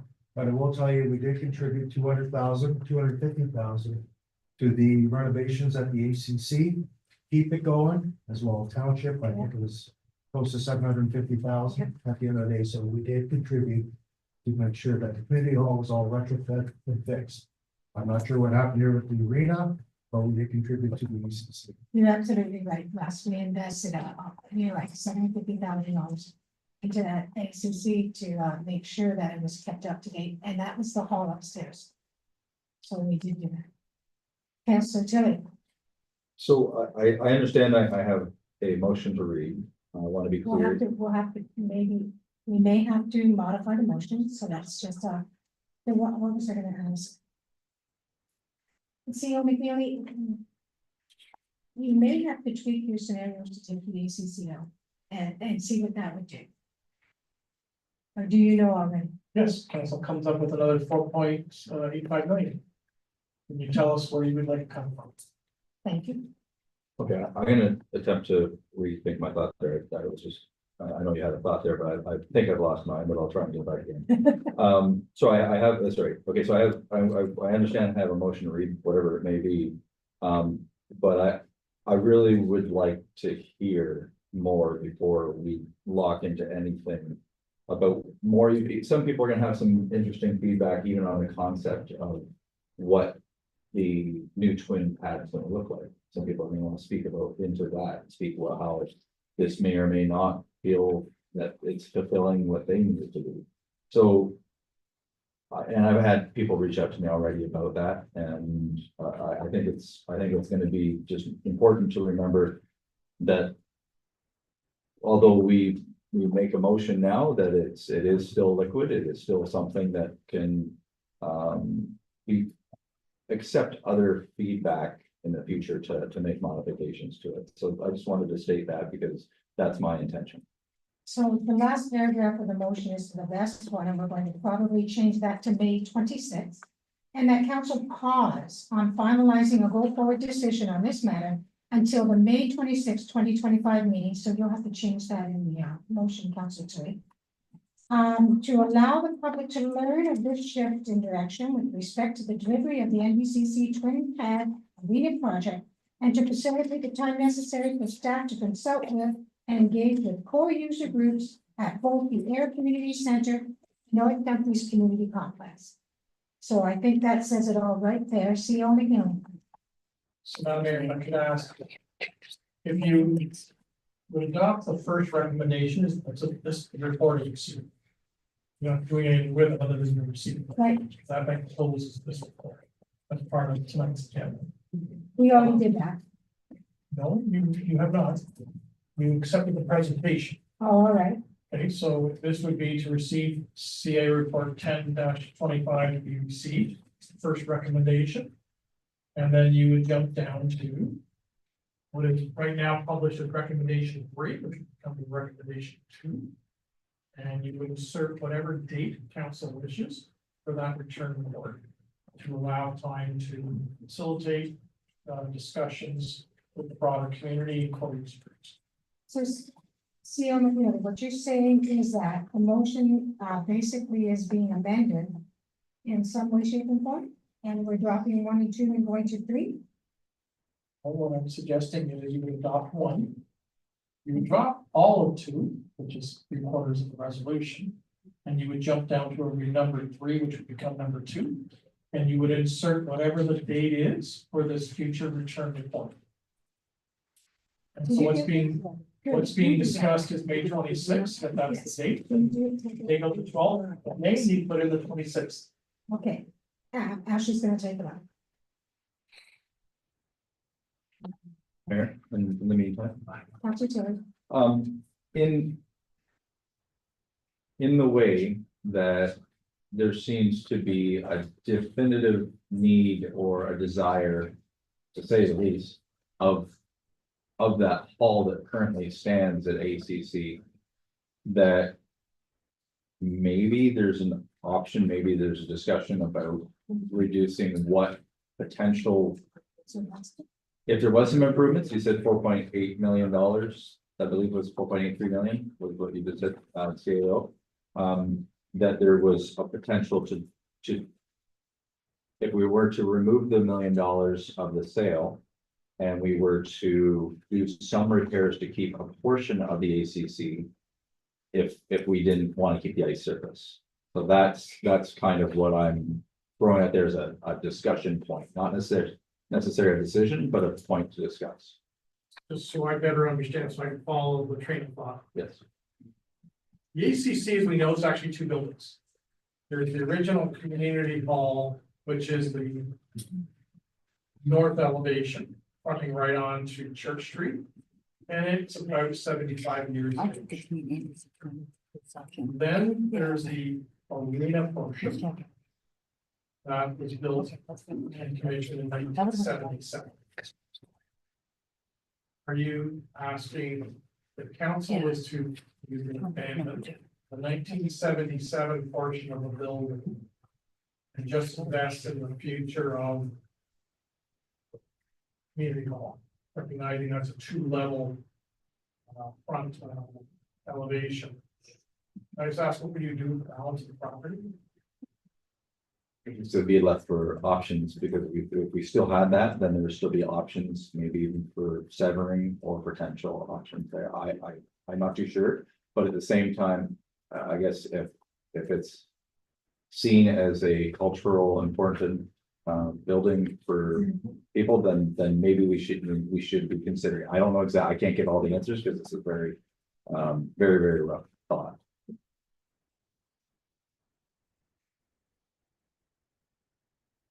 So the vast majority of the approximate $3.5 million deals with the not exclusively, but largely the 1977 portion of the building. That's where the substantial portion of your roof system is. That's where a substantial portion of your east troughing is. That's a substantial portion of where your exterior brick is deteriorating and needs pointing or replacement. The surface drainage is the property. So I can't tell you of that approximate 3.5 million, how much is really attributed to the front elevation being the community hall. It is certainly a distinct, different roof. It happens to be physically abutting, but it is a different roof system, both by truss, but also by design. The exterior envelope reads as one, but technically is two buildings. How easy it is to pull the two buildings apart, I don't know. We have not done any analysis in that regard. So I can't speak to how easy that would be to take the wall off. What the new cladding would have to be then on the new south elevation, if you were to remove, I'll call it 1977 buildings, because I don't know what was stripped when the arena was built into, simply abutting the old community hall. I don't know what support might be required because of the removal of the building. And then, of course, you've got the longer term, what do you do with the balance of the property and called the demolition cost. We haven't factored much into that as well. There's a lot of moving parts there. Some of it would require some expertise from external consultants to help us inform what that strategy would look like and inform council as to all the pros and cons, order of magnitude of cost or practicality to take one or more of those steps. No work has been done in that regard. And realistically, we wouldn't be able to get that answer, those answers in time for the 26th of the meeting. It's kind of a bit of a precursor to possibly what responses may come from the residents. So that's the only reason I'm bringing it up as a very rough concept. So I'm going to suggest that we move on with the motion and we let the public tell us. Okay, so Councillor Tilly, the motion, please.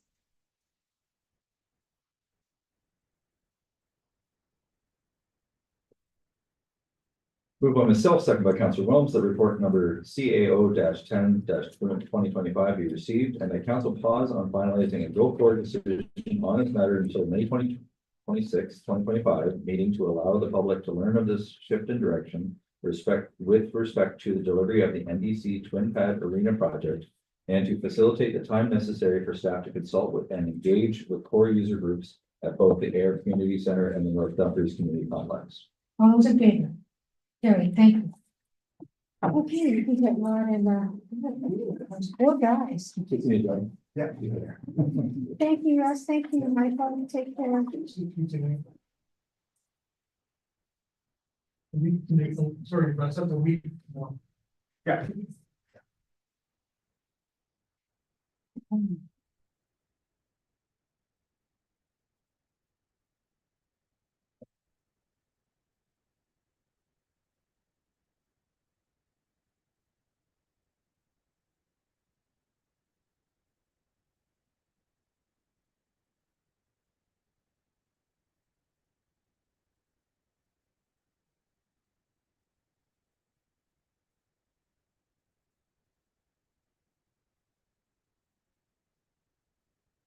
It may have been premature to have this, to do this now, but I think we would have had to do it anyways, after we got the response, so.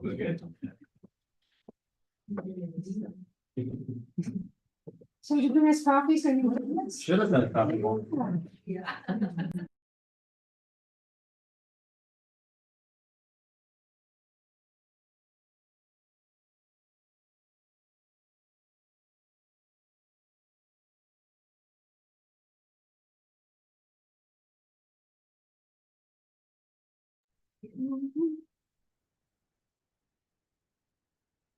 So we are at the consent agenda, 10.2.1. 10.2.1 is all the communications, 10.2.2 is the advisory committee, Grand River Accessibility. They have an error in their report. They reported that CAO Bruce Lochner attended. Bruce Lochner is on leave, and it was actually acting CAO Matthew Gaffney. So that will be, as they've been notified of that error, and that will be corrected. But is there anyone that wishes to pull any item or speak to any item on the consent agenda? Councilor Williams. I was wanting to speak to one of the strong mayor powers. I'm not sure which one fixes the role of the city, but Do a general comment, go ahead. thank you, Madam Mayor. I don't believe that this applies to our township. However, should we consider supporting some of the resolutions that have come forward?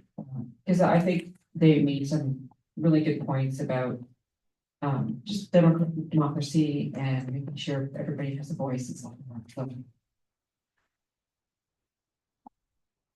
I tend to sort of agree with you, but I also sort of think that maybe we are in a perfect situation to sit back and watch. Because the strong mayor's regulation, everybody thinks it's just a strong mayor's thing. It's pages and pages long. And the things you have to commit to, you have to commit to in writing. I was speaking to a couple of mayors that have it. And some of the things they're having a struggle with, and if you don't commit to it, you don't get it type thing. And so I think saying it on tonight is the best way to stay with it. Do I think it's the right way to go? When you got a great council, which I do, and I said that to CBC when they interviewed me on it, the debate is phenomenal. Decisions will be made by a single person that lacks the full scope of knowledge without the conversations around this table. And I praised you guys several times on your debate. When you're hot at it and it's non-confrontational, but great dialogue. I love to sit back and listen to you and watch you, and it's a treat. And I hope they don't lose that. Strong mayors, I don't think is as strong as what you really think. I know one mayor passed a budget and the council made them redo the budget and it went through the whole process again. So it's not 100%. And it's an interesting thing. I think it's dangerous because people assume they have power. And I'm not sure they have as much power as what they think. In some ways, you're giving away some of your power. Because in one statement it says you have to back it. So I think it's a dangerous tool, but I think I'd have to sit back and watch the show. Any other comments? Councilor Lawson. Thank you, Madam Mayor. I agree with Mayor Foxton because I believe that I think that what happens is when things like this come across, they don't like a lot of it's, well, what if? And this could, like, a lot of it is subject to interpretation. I think that it's not necessarily a bad thing that mayors have a little bit more power. And I seem to think that maybe sometimes when you're dealing with outside influences, that the mayor's guidance might actually help council. And council still has their vote. I think that just to see how it's going to affect, I exactly believe that we should sit back and watch and see and learn about what exactly this leads to. And if I can say again, one mayor who became strong there was a while ago, put in a comment that they're never gonna use it, it's ridiculous, and I'm not really they used it. So, it's an interesting dilemma. I think it could probably cause more problems than not. And I think we've got the right formula here, and so I'm happy exactly where we are. So, yeah, comment noted anyways in this meeting, councilors. And, so Council Tilly. It's in regards to G and H, which is the town of Georgina and the city of Waterloo regarding the salt pollution on the road salt. So as maybe just a point from my previous experiences, I did kind of get into salt removal in city Cambridge, or sorry, snow removal. And they have a very, very in-depth requirement when anybody is going to do a salt application, that there's a set of rules, and I believe it's for staff and I believe it's for any contractor, that they have to follow this minimum use guide. And I just wanted to put a question through the staff about do we already have something like that unofficially, or do we have something very much already? It's a regional policy. It's across the board by all 7 municipalities. That's why I'm shocked that Waterloo's doing this, because we probably have the best standards there is. So I was surprised to see Waterloo doing this. But she is a new mayor. She may not be aware of all the things that are going on. Did you want to respond to your own opinion? So, Madam Mayor, just through to you, about 8 years ago. There was a working group involving the region and the 7 area municipalities, and we developed consistently the Salt Smart Wise application. So if we take a look at our tender documents for the winter maintenance contractor for sidewalks and parking lots, we used those things, so they knew what our expectation was in terms of application rates or when to use versus sand salt mixes or like. And we, in terms of deploying our resources, have made significant investments in the technology of our trucks as we've gone through the replacement and modernized our Dickie John units, so that they're calibrated, and once again, they're consistent with the flow rates. And for the winter next season, 5 of our 6 trucks will be using those modernized Dickie John units, and the other one has just been ordered. And when it's delivered in approximately 18 months, all of our fleet will be consistent with those standards or expectations. For the most part, the rural countryside, you use what we call pickle sand anyways, which has a fairly low concentration. And that understanding the truck largely does the rural countryside, so it always had a low salt concentration, but consistently municipalities collectively trying to standardize the expectations. And in our subdivision and site plans, you may recall, we've actually required salt management plans because we tried to establish it in the context of the future design of our stormwater management facilities and or looking at, say, condominium application, how to deal with salt in the context of private lands when we develop at a later date. So, no further comments. Councillor Austin, so we're gonna put you to work now. Yeah, I think you did a lot of this fun. Go ahead, Councillor Austin. I had a good long rest about an hour ago. So, moved by myself, second by Councillor Rowland, that the following information items as listed on the April 28, 2025 consent agenda be received. 10.2.1 communications correspondence. A resolution received from the Township of North Dumfries regarding procurement and advocacy for trade agreement exemption. D, resolution received from the town of Tillsonburg regarding strong mayor powers. C, resolution received from the town of Amherstburg regarding opposition to strong mayor's designation. D, resolution received from the township of Rideau Lakes regarding strong mayor powers. E, resolution received from the town of Alma regarding opposition to expansion of strong mayor powers. F, resolution received from the town of Port Perry Sound regarding a call for inclusive research to reflect diversity of Canadian communities. G, resolution received from the town of Georgina regarding salt management. H, resolution received from City of Waterloo regarding support the need for provincial action on salt pollution from road salt. I, resolution received from the town of Kingsville regarding opposition to strong mayor powers. J, correspondence received from the town of Perry Sound regarding strong mayor powers. And 10.2.2, Grand River Accessibility Advisory Committee meeting minutes dated March 27th, 2025. And I've added to that as amended. Because we were everything to take out the recycling, correct? So Madam Mayor, we're not amending it, it's not our minutes. Oh, okay. We're forming the secretariat to the committee, which is a staff member from Kitchener, but the minutes have to be. Okay, but we can amend their minutes. Understood, thank you. All in favor? Carrie, thank you. And 11.2, point 1, report number CAO 09/2025, renewal of agreement of the fire services with the city of Cambridge. Any questions or comments? Can I have a motion, please, Councilor Rowland? Mayor, I think Councillor Williams had a question. Oh, I apologize. I forgot. Sorry, my hand was not yet. I'm getting tired. I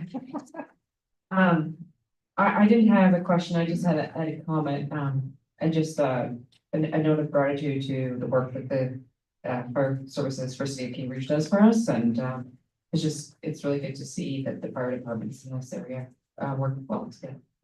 Thanks for that. So no further comments, all in favor?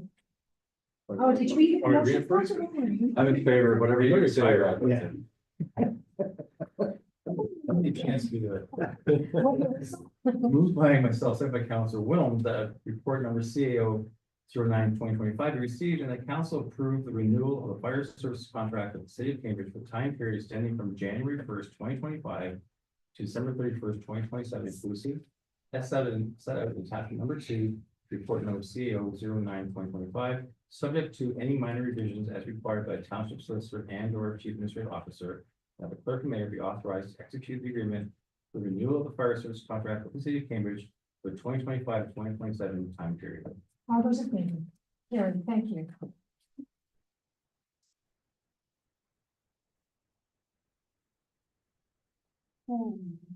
Next is 11.2.2, that's moved, we're already done that. Yeah, so next is 11.2.3, and this is the lease extension for the clothes shop at the North Dumfries Community Complex. I want to pull this, I think that we need to look at this and have some further consultation. So I'd like to pull the report and bring it on the May 12th, one, if that's all right. I'm ready to pull the report. Okay, so I guess that would be a motion to defer, see over here. So can I have the motion, please, Councilor Rowland? Move by myself, by Councilor Tilly, that's that report number rec 16/2025 be received and that council approve the extension of the lease agreement for Pro Shop retail services at North Dumfries Community Complex for 25, 26, and 26-27 arena sessions to MDF Industries Inc., subject to any minor revisions as may be required by the township solicitor and or chief administrative officer. And that the mayor clerk be authorized to execute the agreement with MDF Industries, the extension of Pro Shop retail services at the North Dumfries Community Complex for 2025, 26, and 2026-27 arena season. So those which go, do you want to speak, Councilor Taylor? Just one other quick question. Mayor, can you explain why that's important to you? There's just some things that have come to light that I think we need, that need some further discussion and fielding out. So that's why, I'm sorry, can you say the last? Can you and do that? fielding out, checking out, so some shaking away, okay? So those in favor? All those opposed, those wishing to defer? Thank you. No. Okay.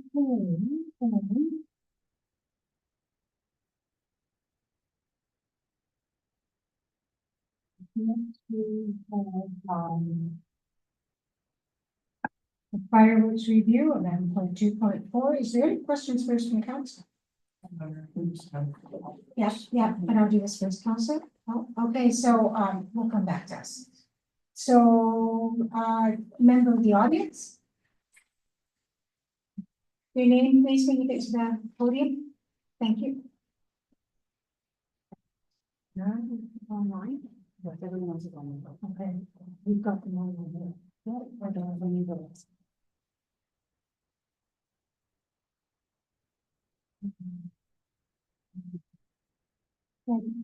You have 5 minutes.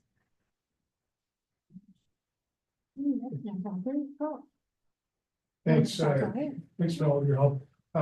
Good evening, Mayor, Austin, councilors, and those who in the staff as well. First of all, let me say thank you for the opportunity to address you this evening. My name is Liam Kenji, and I'm the Chief Advocacy Officer for the Canadian National Fireworks Association, representing over 3,000 members across the country, from enthusiasts to vendors to exhibitors, and yes, even people that use fireworks in this community. Oh, sorry, just click that away. Do you want to click that? Just click it away, like cancel.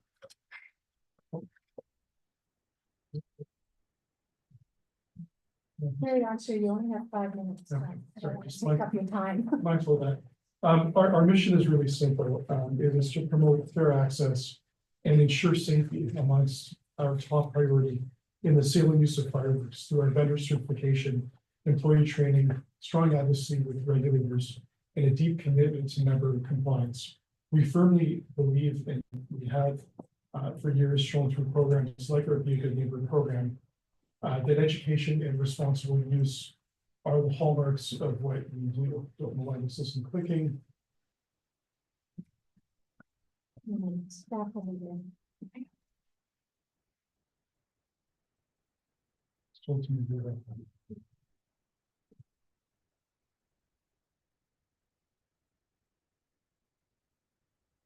Can I continue here? Yeah. Thank you so much. I talked about the Good Neighbor program, and there's some information about it. It really reminds people of the essential rules of fireworks usage. It's born out of federal regulations, and you can see that the parameters around that program in front of you. I also mentioned our vendor certification employee training program.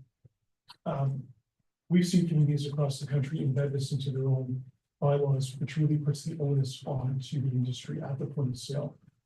Around how this is used, fireworks used, kind of modeled on the Smart Serve program, very similar in the sense that people that are selling the product should know as they're being sold. And some of our research publications, all of these are available at nationalfireworks.ca. I do have copies of that if you'd like to peruse any of them. Today, I want to raise a few concerns about the staff report that is recommending a ban on fireworks sales here in North Dumfries. It's really important to note, and I know we heard it from the last item, Councillor Tilly highlighted it as well. There really was no consultation, meaningful or otherwise, around this. There hasn't been any public meetings around this. The regional survey in the staff report before you is incomplete. It remains very much unclear how many North Dumfries residents even participated in the survey. And important decisions like this before you tonight should not be based on partial data.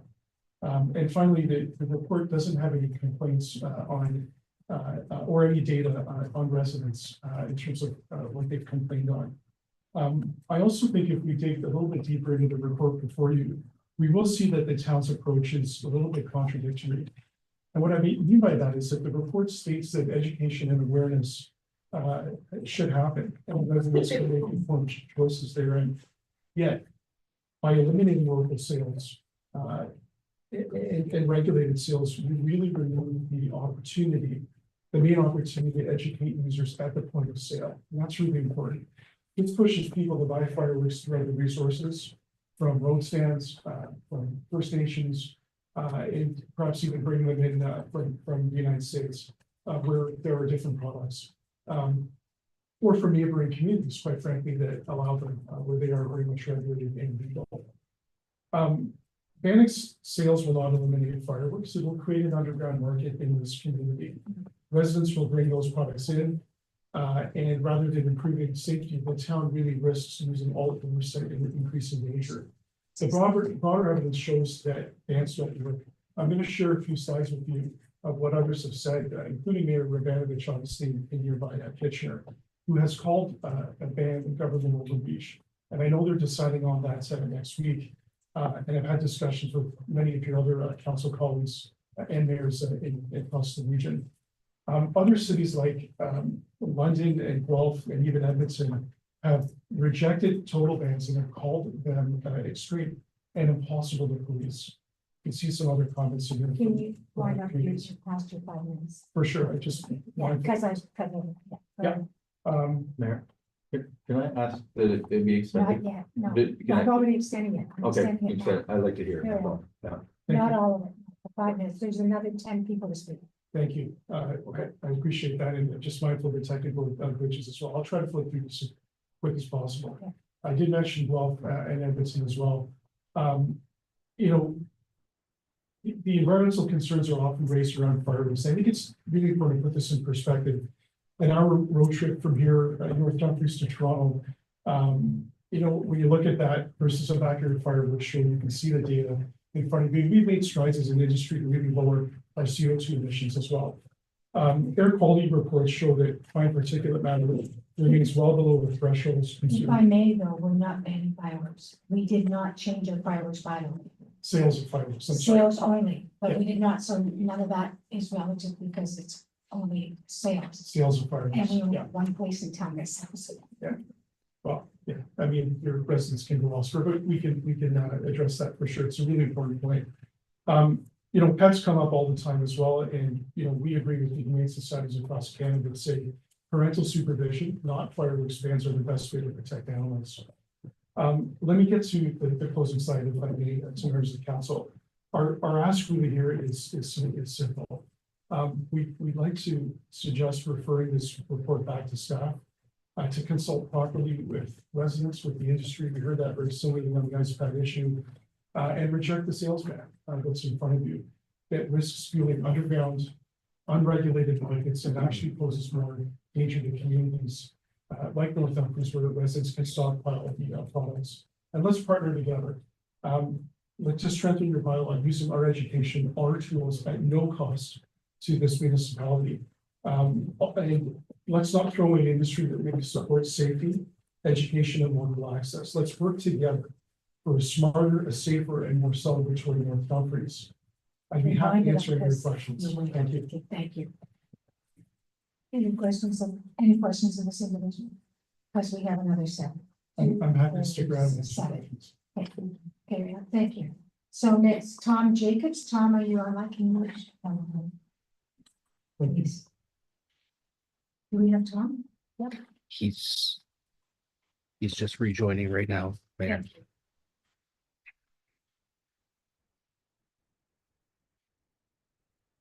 Hi, Tom, you have 5 minutes.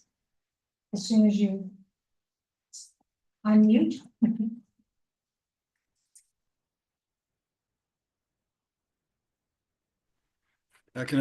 Good evening. Thank you very much for having me here today.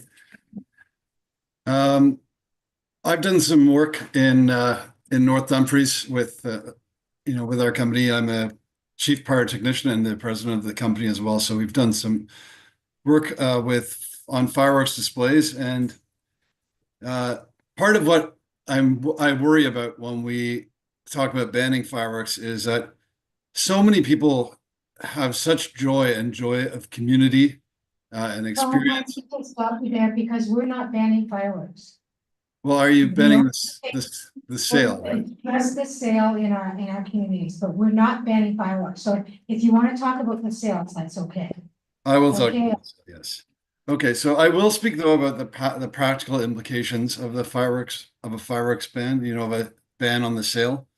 So what it actually means. So people banning the sale, people will not stop using fireworks. They just start to use them. They'll buy them out of the municipalities. And so what you have is, you're right by North Dumfries is you have Cambridge, Kitchener, Toronto, Mississauga. You can order them online. You can order fireworks and have them delivered to your door the next day. And so you are not, all you're doing is taking away the tax revenue for the municipality and the local hires that we have in the region, when we have either temporary or permanent sales. So you really are just giving up the tax dollars, and the economic benefits are places where we sell draw so many other purchasers. So if we set up, say, in a mall in the town, we've got people who come to our kiosk, they stop for food, or they'll stop to purchase other goods. They'll have lunch in town, they'll make a day of it. Not only that, but when you have in-person service for purchasing, there's so much more education that we can give to the purchaser, right, to the public. So we have the one-on-one where we say, how big of a space do you have? Do you have okay, this firework would be more suitable for your needs, rather than when they just order online, they may not purchase the right goods, and it might be inappropriate for their space. So what we feel is that education, is a real key. I don't see how stopping the sale will not stop at all the use. So I'm not sure what is the purpose of stopping this sale, except to the economic detriment of the township. So we want to work together with the township, with the Canadian National Fireworks Association, and better educate people, the public, on the 3 W's, which is what is allowed, where it's allowed, and when it's allowed. So if you're having problems with bad apples, and if the purpose of this proposed ban on the sale is due to a few bad apples instead of all the good families that enjoy fireworks, for Victoria Day or Canada Day or New Year's, what we need is stronger enforcement. So the city of Mississauga, for example, they have fines up to $100,000 for violations, and we're all in favor that the township should adopt and incorporate tougher penalties to show that we mean business. So we should also emphasize community responsibility, cleaning up, being considerate, and treating fireworks with care and respect. The takeaway is simple. So sales bans don't stop fireworks use, because it's so simple to get them. They'll just drive business out of town. So we want to preserve the joy of fireworks for cultural and community celebrations like Victoria Day, Canada Day, and Diwali, while promoting responsible use, education, and collaboration. So I say, let's not throw away the economic benefits to the town, because you're going to have the use regardless. So let's work together to have education and improve things. Thank you very much for having me speak. Thank you, Tom. Just a note that we do not get any of the taxes on fireworks. They do not come to the municipalities at all.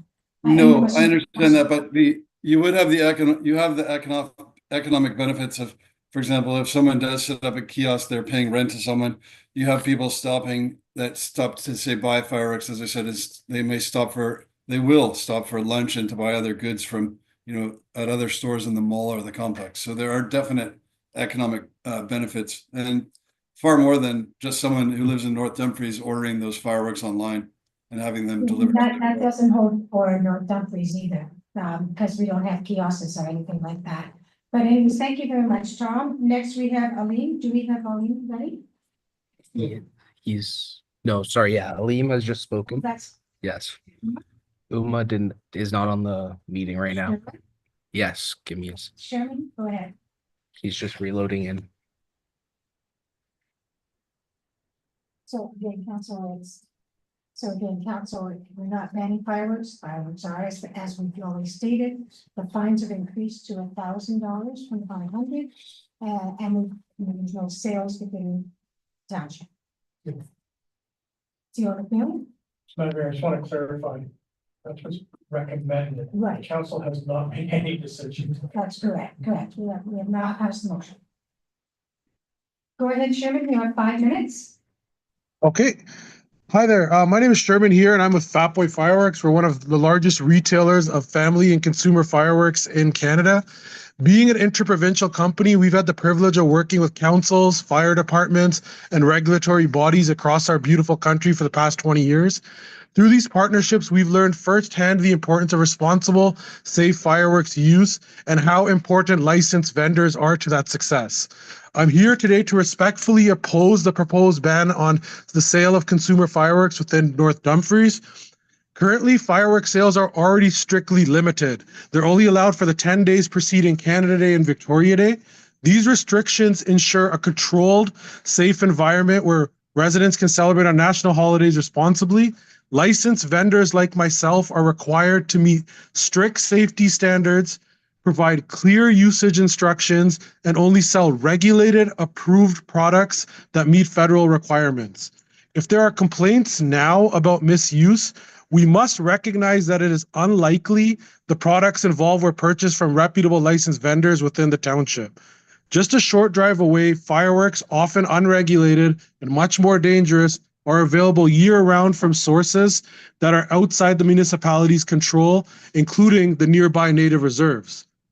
Banning the local sales will not eliminate fireworks use. It's only going to push residents towards the unregulated markets and online sellers where there's no oversight, no insurance, and no commitment to public safety.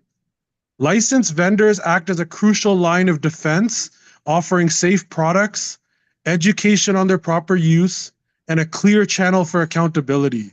Removing this local legal option will not solve the problem. It might make it worse. Pushing fireworks into a black market where safety is not a priority and enforcement is extremely difficult or near yet impossible. Furthermore, fireworks remain an important part of our culture and our national celebrations. For many families, fireworks are a tradition, a way to mark Canada Day, Victoria Day, and other special events with loved ones. With the right regulations and responsible vendors, we can continue to support safe, joyous community celebrations while minimizing the risk.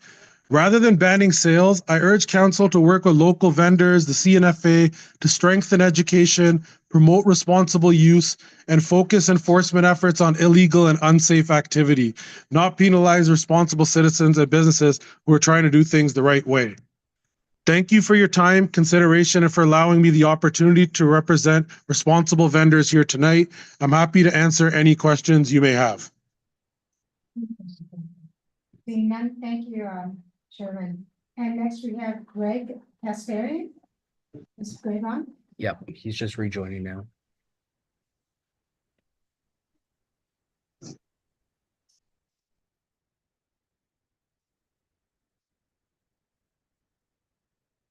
Greg's in the meeting now. Greg, go ahead, you have 5 minutes. Hi there, thank you so much. Sorry, bit of a lighting issue there. Hi, my name, as mentioned, is Greg Kasparian. I'm the general manager of Kaboom Fireworks. For many years, we've been retailing low hazard consumer fireworks to residents in North Dumfries and surrounding communities during the weeks leading up to Victoria Day and Canada Day. We operate 75 mobile retail locations across Southern Ontario, including stores in Kitchener, Waterloo, Cambridge, and Guelph, and we distribute to retailers such as Canadian Tire and Walmart. And overall, we operate in approximately 130 Ontario municipalities. I recognize that some of the stuff that I'm sort of going to say has been said, so I'll try and kind of parse it out as I can. But as mentioned, as a firework retailer, sales are very strictly regulated, conducted in accordance with local bylaws, federal explosive regulations, and there's comprehensive guidelines for the sale of consumer fireworks that mandate an approved set of safety instructions to be handed out to every customer, which also allows to interact with customers to talk to them about the safety elements of the products and how to use them. It's written on every box, but some people like to be told. So stuff like how to find the wicks, how to position them, how to dispose of them. That's a crucial part of our staff training and sort of our company ethos. We do hire local staff and pay rent to local property owners, understanding maybe in North Dumfries, we don't have a store specifically, but we do have a lot of customers and employees who do live in the area and look forward to purchasing their fireworks during holiday sales weeks and who operate safe displays with their families and communities. Nearly all municipalities continue to allow the sale of consumer fireworks, including Hamilton, Brant, Puslinch, Guelph regionally, and then larger ones like Toronto, Mississauga, for example. Specifically, just to the bylaw review, I fully appreciate the work that went into it. I do feel like the survey, to my knowledge, the details weren't released for sort of overall analysis, and the survey itself is cited as not being statistically representative, despite it being a major pillar in the push for the new policy. And I do believe that the proposed change doesn't reflect the views of the community at large, and that many longstanding customers will be very disappointed when they're suddenly unable to purchase their fireworks locally, as they've been doing for decades prior to these holidays.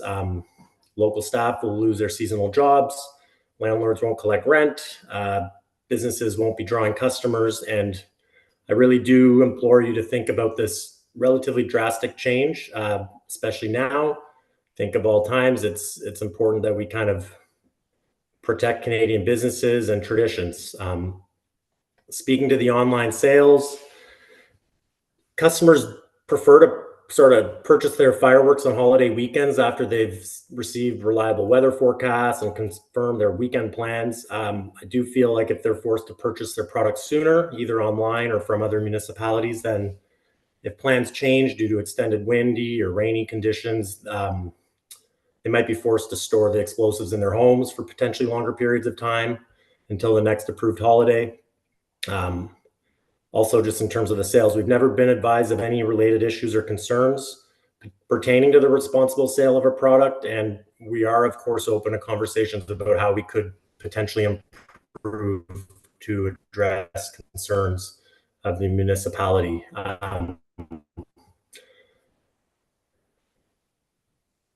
Sales bans have not been shown to decrease complaints, and I think accordingly, not only with clients and potentially reduce safety and greater nuisance. Just specific to the new proposed bylaw, and as an example, as the example, less than 20 milligrams of explosive substance will be excluded from the new regulations. And I've confirmed with Senior Inspector Rachel Robbins from the Federal Explosives Regulatory Division that it would be quite difficult, if not impossible, to find a sparkler that had less than 2 milligrams. Okay, so I just would like to ensure council recognizes that they're banning the sale of sparklers in this legislation as well. Thanks for your time. Sorry, I went a little long there. Thank you, I thank you all, but none of you sell fireworks, I don't think, in the township. But that's okay, so I don't think this ban here is going to affect you. We only have our food license. Well, it's just to the fact that you're looking. Oh. Victor, is Victor online? Yeah. Victor, you're up. Sorry, I'm just promoting him now. Victor's rejoining them.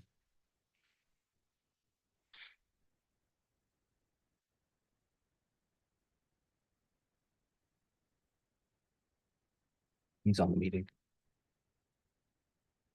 Victor, you're on mute. Can you unmute?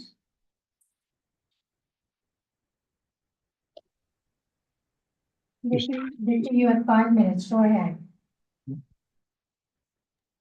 Okay, can you hear me? Yes, we can. Go ahead. Thank you. Thank you, Mayor. Thank you, councilors.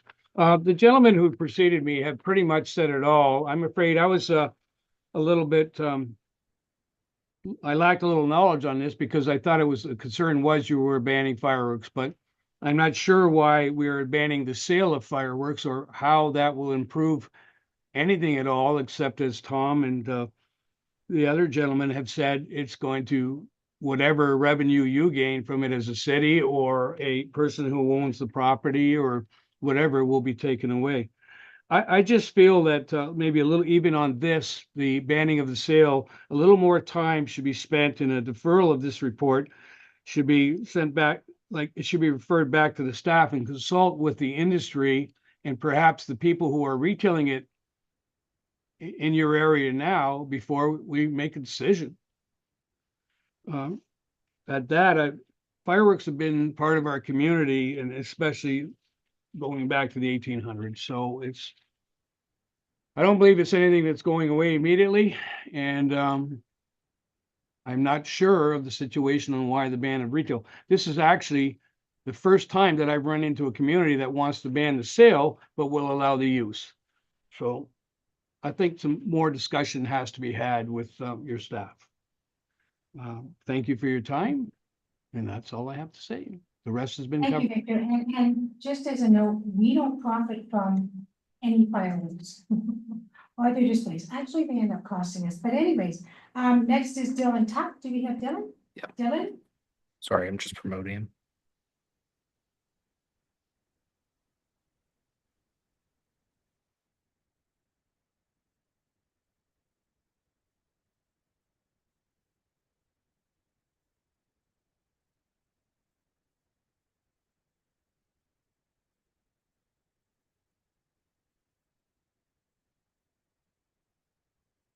He's in the meeting now. Dylan, you can unmute, please, and you have 5 minutes. Hi there. Sorry, 1 second. I'm just turning my camera on.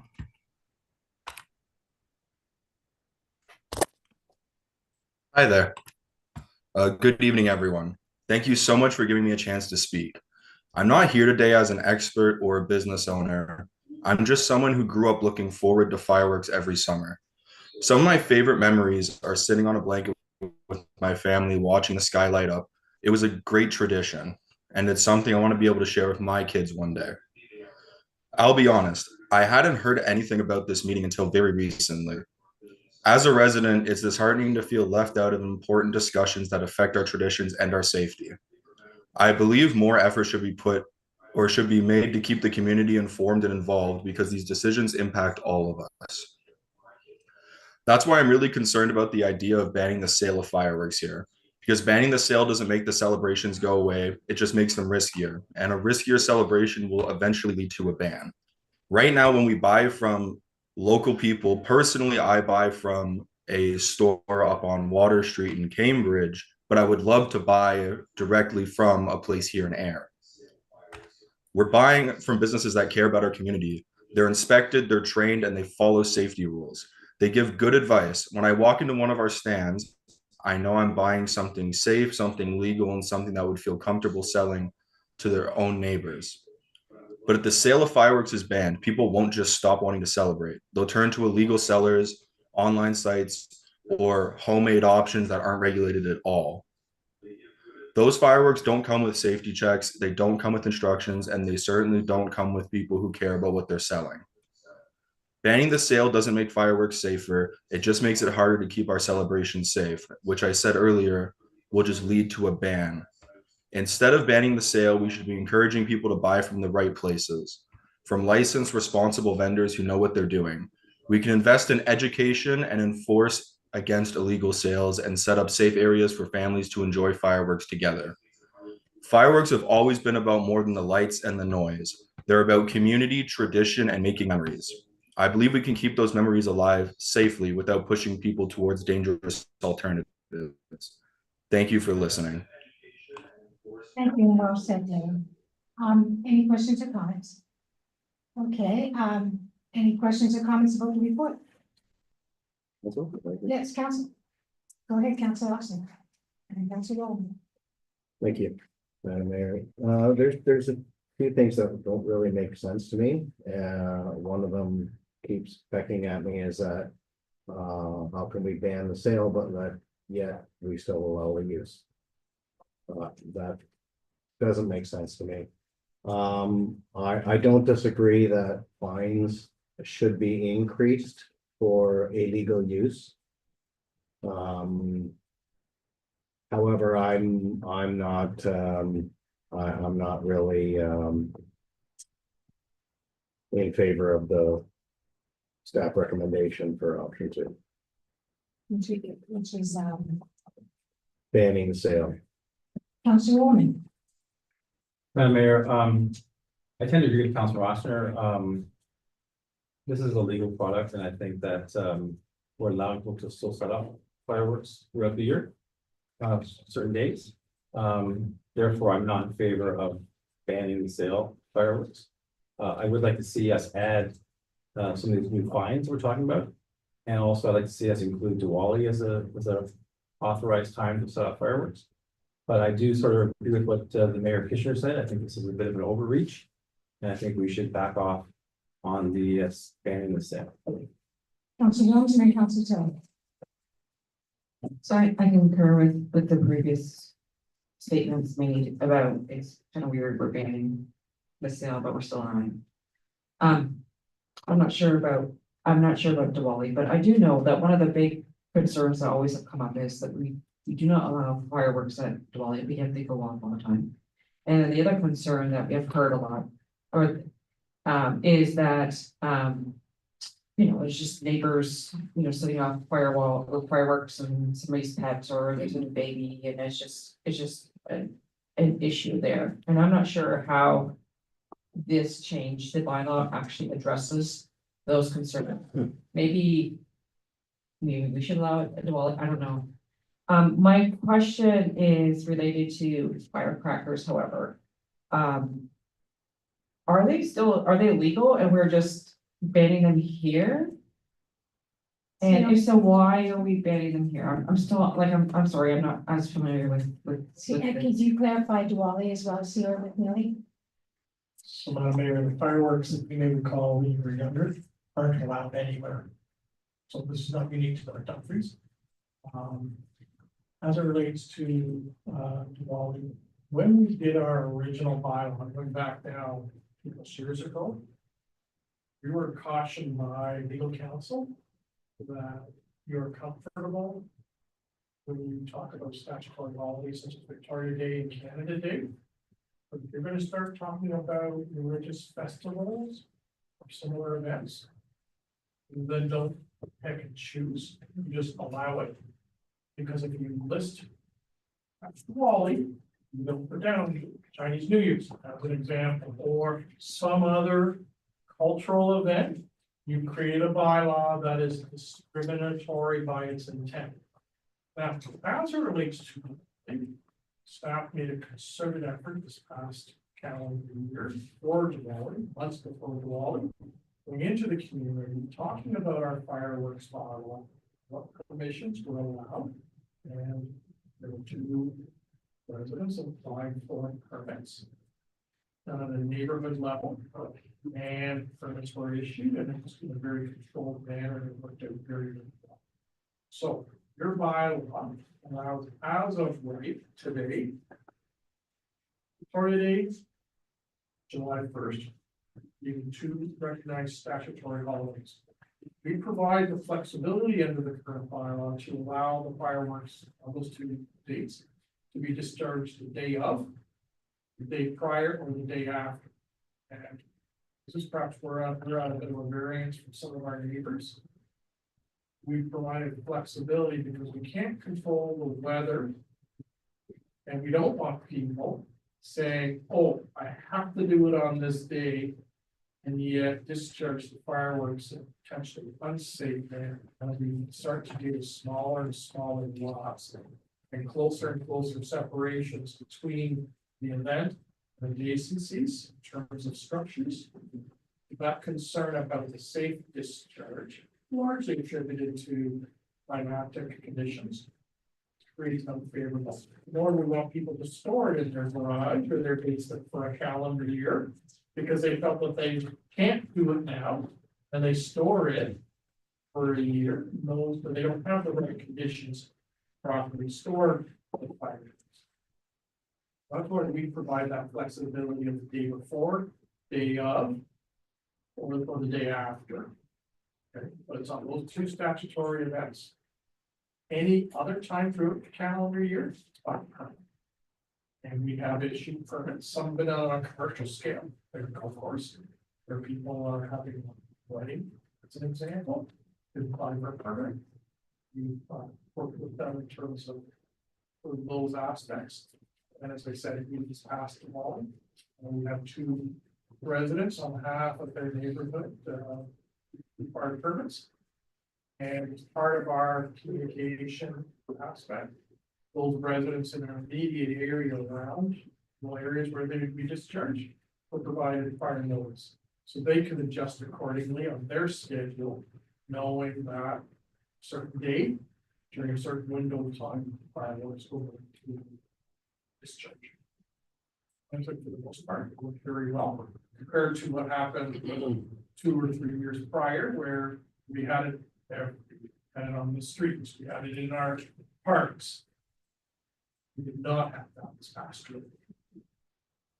Thank you, CLA. Councillor Tilly. Oh, I had a question about the firecrackers as well. That was not. that's the first thing he said is that all that stuff has been banned. That was the most comment. CLA. Through federal regulations. Yeah. Councillor Tilly. Ran into Justin yesterday, Yes, our bylaw officer. He was in Brampton, he was in Brampton, and he was driving through, and I just happened to have a conversation. I got a little bit of a prelude to this with that. And some of the information he exchanged with me was the fact that this is coming, and it's for it, and but the whole region Yes. was going through this process, so it wasn't just us doing this, and that all the bylaw got together to have this conversation to try and reduce the amount. So I don't want to speak for him, but what I would like maybe is have staff explain what's my question was, which cities and townships are considering the banning of the sale of fireworks, and basically what was leading up to this, not that we sale of the fireworks, not the sale of the banning of the fireworks. Just because then it can be more, because if I was again reading through, just because maybe I thought I missed it, but it wasn't in the recording, so. CLA McNeil. So Madam Mayor and through Councillor Tilly. This summer, 2024. Initiated by the city of Kitchener, that was asked whether or not there's an appetite by the other area municipalities across the region to participate in the joint study. And so each of the 7 area municipalities agreed that if through the analysis, there could be some commonality of approach, it would be advantageous.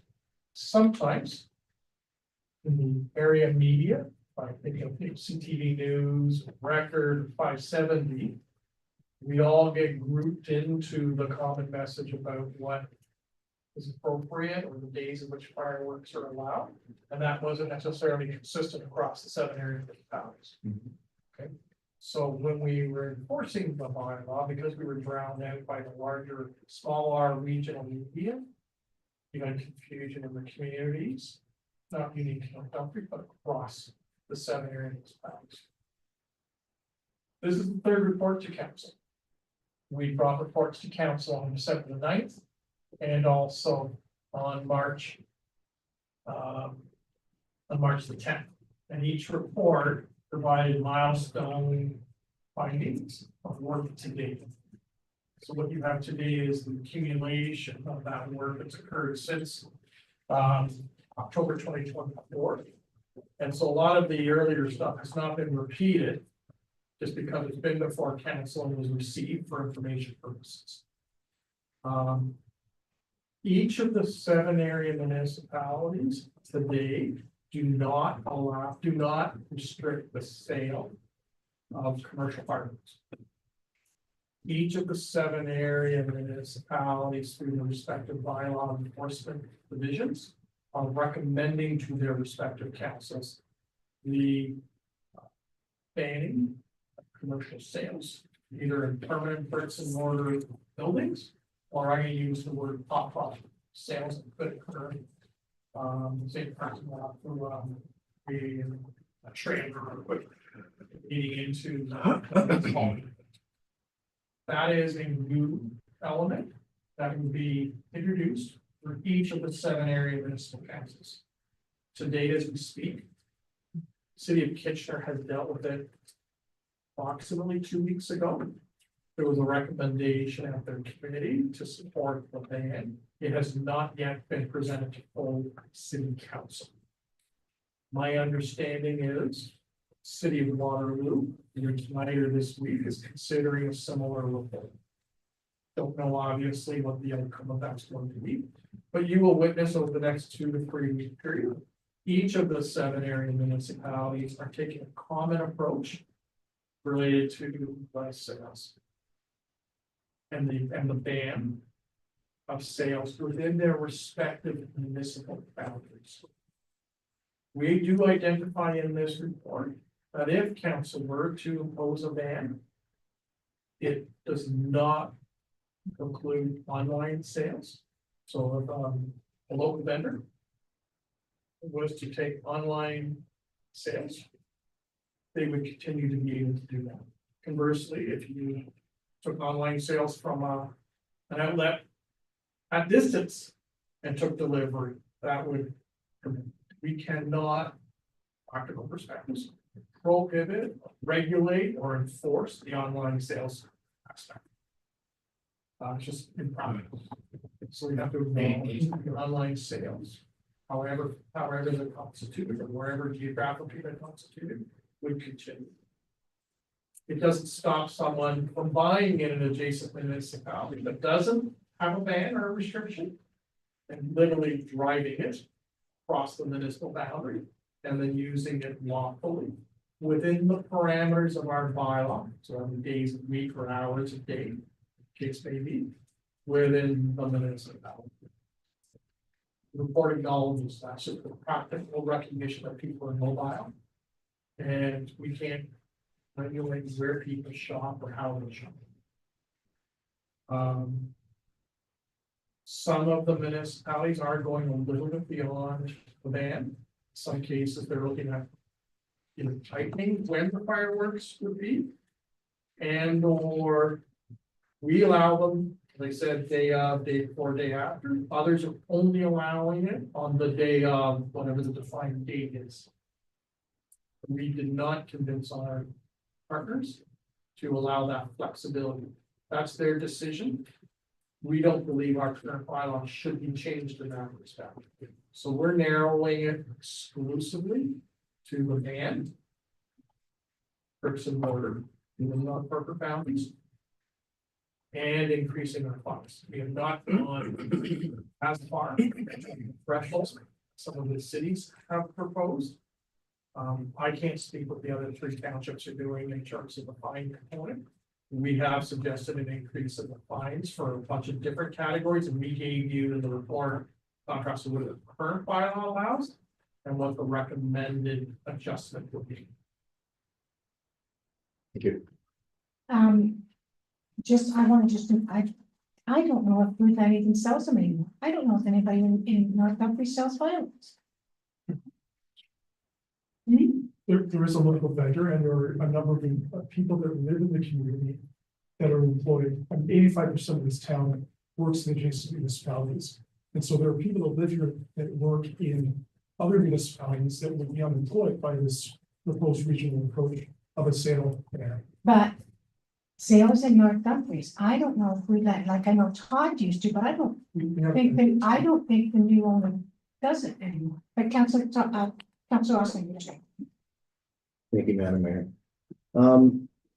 I think I'm going to speak for myself. I'm hopefully the rest of council feels the same way. I mean, we're responsible for making decisions for our township. I'm not really concerned with the rest of the region is doing. They need to do what's important to them. They need to do what they feel is right.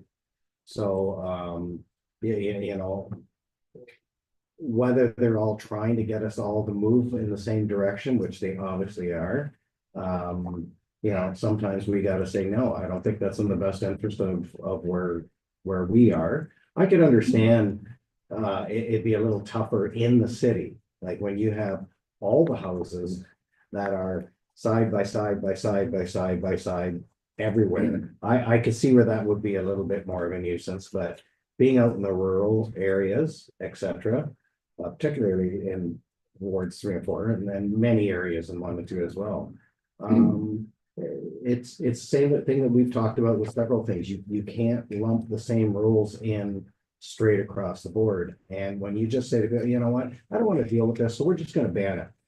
I don't think that's a good attitude to take. I think that we need to work with the community, and we need to understand that, you know, our community wants to have some freedoms of expression. And when you start stifling and saying that, you know what, I slipped on ice, so well now nobody can walk down this street. I fell here, so now we're gonna remove all the rocks. Like, you can't create bubbles around communities. You gotta let people have their freedoms of expression and their rights. Like, I think this is one of the basic freedoms of expression. And that's, we're not stopping fireworks. We're not stopping the holidays. In fact, CO McNeely, said that we're upholding our existing fireworks, policy. I don't see the big issue with, like, I mean, I don't know why we ban sales. I don't think we have a lot of people selling them. I understand in cities, like, it's gonna hurt Walmarts and stuff like that, that stock them up and make money off it. Nobody profits a great deal here for it. So I think it. Council Wills. Yeah, I remain, I don't think we need to ban the sale of fireworks here. I agree with Councilor Osler, the points that he's making. But I'm still circling back on the firecrackers. I'm sorry, Mayor. If firecrackers are already banned Canada-wide, why are they in our bylaw? Like, isn't then it becomes like a criminal matter? Like, what's going on? I'm just very confused. See you over here. So Madam Mayor, I'm gonna be a little bit of weakness. I was the author of the report. I didn't participate in the roundtable discussions since October. My understanding, there are different types of firecrackers. Some are outright prohibited, and there's an actual series of codes. Like, not considered not available, they're not available through the traditional retail sales. Most qualified stores will sell. Don't have access to it. When we talk about fireworks being displayed in an upward discharge. That's largely our fireworks bylaw. So just reading over the motion, it sounds like we want to turn down paragraph 1 and 2, but the last one, that staff submit to the province an increased fine charge. Is about the only one we really want to do. See, Councilor Osmer. Sorry, can I just add a little tidbit for Councilor Wellens? You have to also remember that a lot of people in the past, and I'm sure they still do it, are purchasing fireworks in the States. And in the fireworks in the States, there are many different types of firecrackers, little tanks, little bottle rockets, stuff like that, and they bring them up here. And so I think that's why it's left in the bylaw, because if you were to purchase something in the States and bring it up here and light it off, it's designated under the firecracker. As far as I understand, I mean, I don't take it as a legal opinion, but from what I understand, that's because I've seen a lot of those, and that's prohibited. That's it. So you already know what about the motion, because it looks like the council does not want to ban the sale of fireworks, but we do want to forward the motion for the fines. So Madam Mayor, council has a couple of options. You can present the motion that's contained in the staff report, and by majority, council's decision. Right. Alternatively, a mover or a seconder create their own motion for debate on the floor. And if I'm sort of reading the tea leaves, council may be accepting report 06/2025 being received. You're doing is just taking in the information, acknowledges that you've had the report. And if you wish to strictly go to the issue of increasing the ban for certain, the fine for certain classifications, you would say that the staff submit to the province an increased fine chart as set out in this report. And all we would do is we leave the current bylaw in its current status, and we would just be submitting what we call a Part 1 form to the province of Ontario to get them to ratify the new limits. For the most part, there's an increase from $350 to $1,000. And once the province approves that fee schedule, our bylaw enforcement officers, if they come across contravention, have the ability to issue a ticket right then and there in accordance with the Part 1 fee schedule. So actually, we're gonna take it, so we're gonna do this, right? That part, and then we're gonna go down this part. Yeah. My ask is that you would do then the increased fine chart as set out in report CAO, sorry, BLE report 06/2025. Mhm.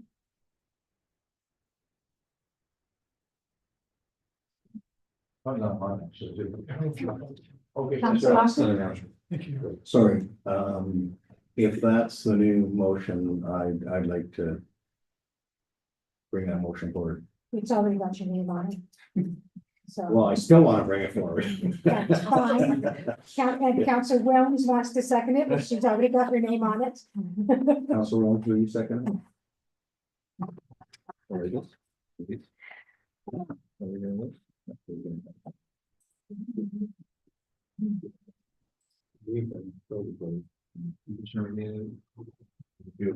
No change, so 21, liberal 11. Yeah, conservative, one block now. One block, plan seats. Sorry, I thought if it was a new motion, you had to read. Give me a look at it. Councillor Austin.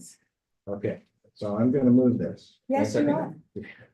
And Council Williams is going to second it. That report number BLE 06/2025 be received and that staff submit to the province an increased fine chart as set out in report number BLE 06/2025. All those in favor? Carried, thank you. Okay. This is the road resurfacing, PW 04/2025 report. Does anybody have any questions on this? Hi, Councilor, go ahead, Councilor. Honestly, it's just something I want to put out there as a concept. It's not something that does deal directly with this, that the more and more we talk about doing more for the twin path and everything, it just makes me think of how far back we're getting with our linear infrastructure dollars, and that I'm looking at the state of infrastructure report from 2022 as updated to 2023. And I just want to say that I'd like to put it out there as a thinking point again, that maybe we need to start thinking further ahead about what's happening on the roads, that roads that we talked about doing some repairs or improvement on, we're just getting farther and farther behind on it. So I'm just throwing that as a concept. Well, actually, we're not. We have, we usually get a consultant that does the road study for us, that tells us which roads were done which year, and we usually do those. Now, the bridges have been a problem, but roads, once we, and I believe we're having another report due soon, CO McNeely? So Madam Mayor, the Councillor Tilly, it's actually two different thought components, and you're both correct. Yes, we're updating the state of the infrastructure report that was approved in the 2025 budget. The request for proposal document will be going to the marketplace for competitive bids shortly. Yes, you're correct. We need to put more money into our linear infrastructure system. We were recommended at this point in time, round numbers, to about $1.6 million annually spent on the linear infrastructure system. Generally, we have been in and around that threshold. Council may recall, we rejigged the 25 deliverable because we had two things pulled out. One was the cost estimate to undertake Alston was significantly higher than we anticipated. We did not secure the government grant of hope.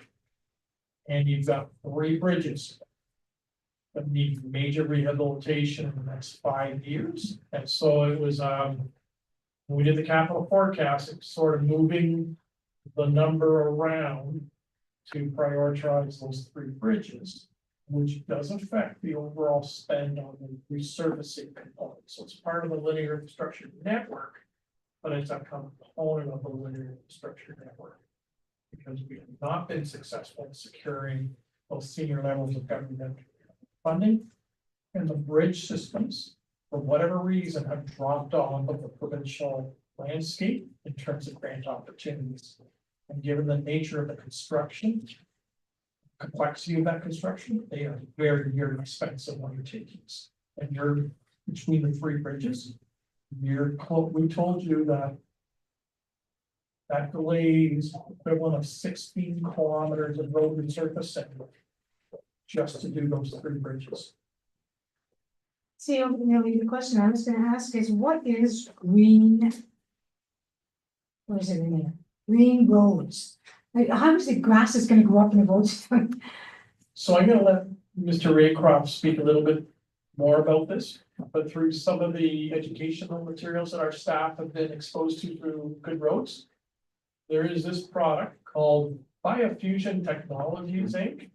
And it binds the road bed tighter, more compact. And in theory, it should extend the life of the road. And we want to do this as a pilot project to see for this section of Greenfield Road, see whether or not locally, is it really what it's marketed to be?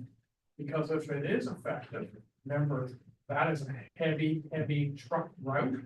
So if it withstands and handles that additional traffic and the weight of the traffic, it might be something that's more valuable across portions of our rural countryside, especially in areas perhaps where we don't have very good drainage.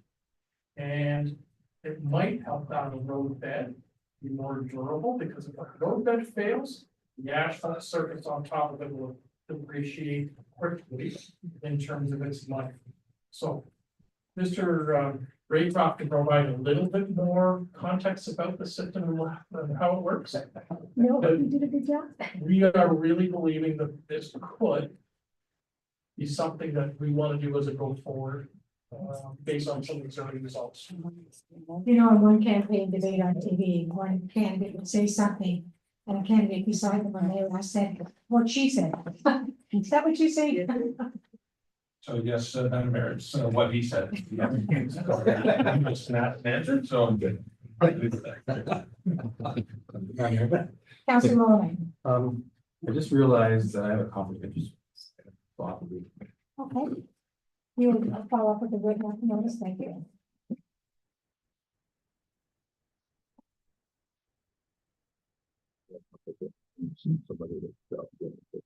Any further questions? Councilor Bowman cannot move it, so Councilor Tilly, will you move it, please? Absolutely.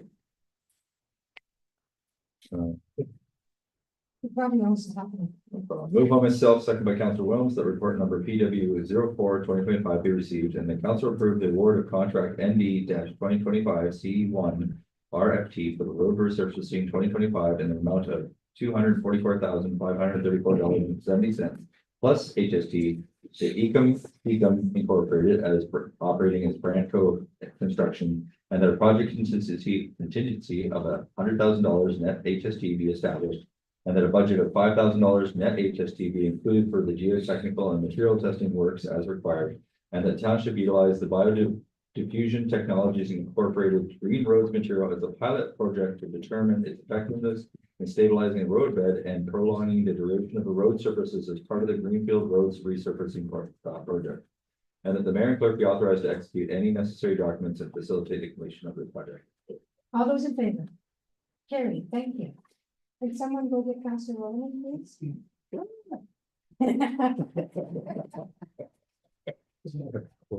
But seriously, I don't even think the grocery store sells. Say that again, Sue? The last couple of years. No, the new owners told you. But who knows what the future brings. Yeah. Okay, so next is the roadside brushing. Is there any questions or comments on roadside brushing? The video was quite good, wasn't it? Anyways, so can I have the motion, please, Councilor Tilly? Again, Moved by myself, second by Councilor Roman, that report number PW 06-2025 be received, and council endorse the roadside brushing policy as including attachment 1 to this report, and that staff add a page to the township website that includes an overview of the annual roadside brushing program, a copy of the roadside brushing policy, and frequently asked questions related to roadside brushing. all those in favor? Carrie, thank you.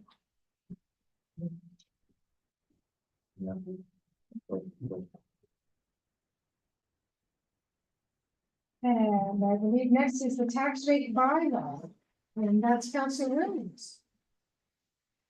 Moved by myself, second by Councilor Tilly, that report number N-08 2025 be received. And that council adopt bylaw number 3558-25, being a bylaw to adopt the 2025 tax rates bylaw, which includes the Township of North Dumfries municipal tax rate for general and special area levy, region of Waterloo tax rates, and the province of Ontario school board tax rates being enacted.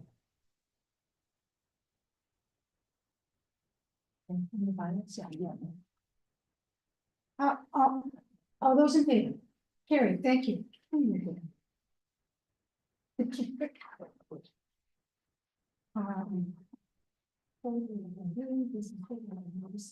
So, passing of the bylaws, Councilor Tilly will have to remove the fireworks bylaws, so 17.1. Just omit that, please. That's bylaw 3557-25. Correct. That would be both first, second, and then later third reading. Thank you. Moved by myself, second by Councilor Roman, that the following bylaws be read a first, second, and first, second time. 17.2 bylaw number 3558-25, being a bylaw to adopt the 2025 tax rates. 17.3 bylaw number 35598-25, being a bylaw to confirm the proceedings of council on April 28, 2025. All those in favor? Carried, thank you.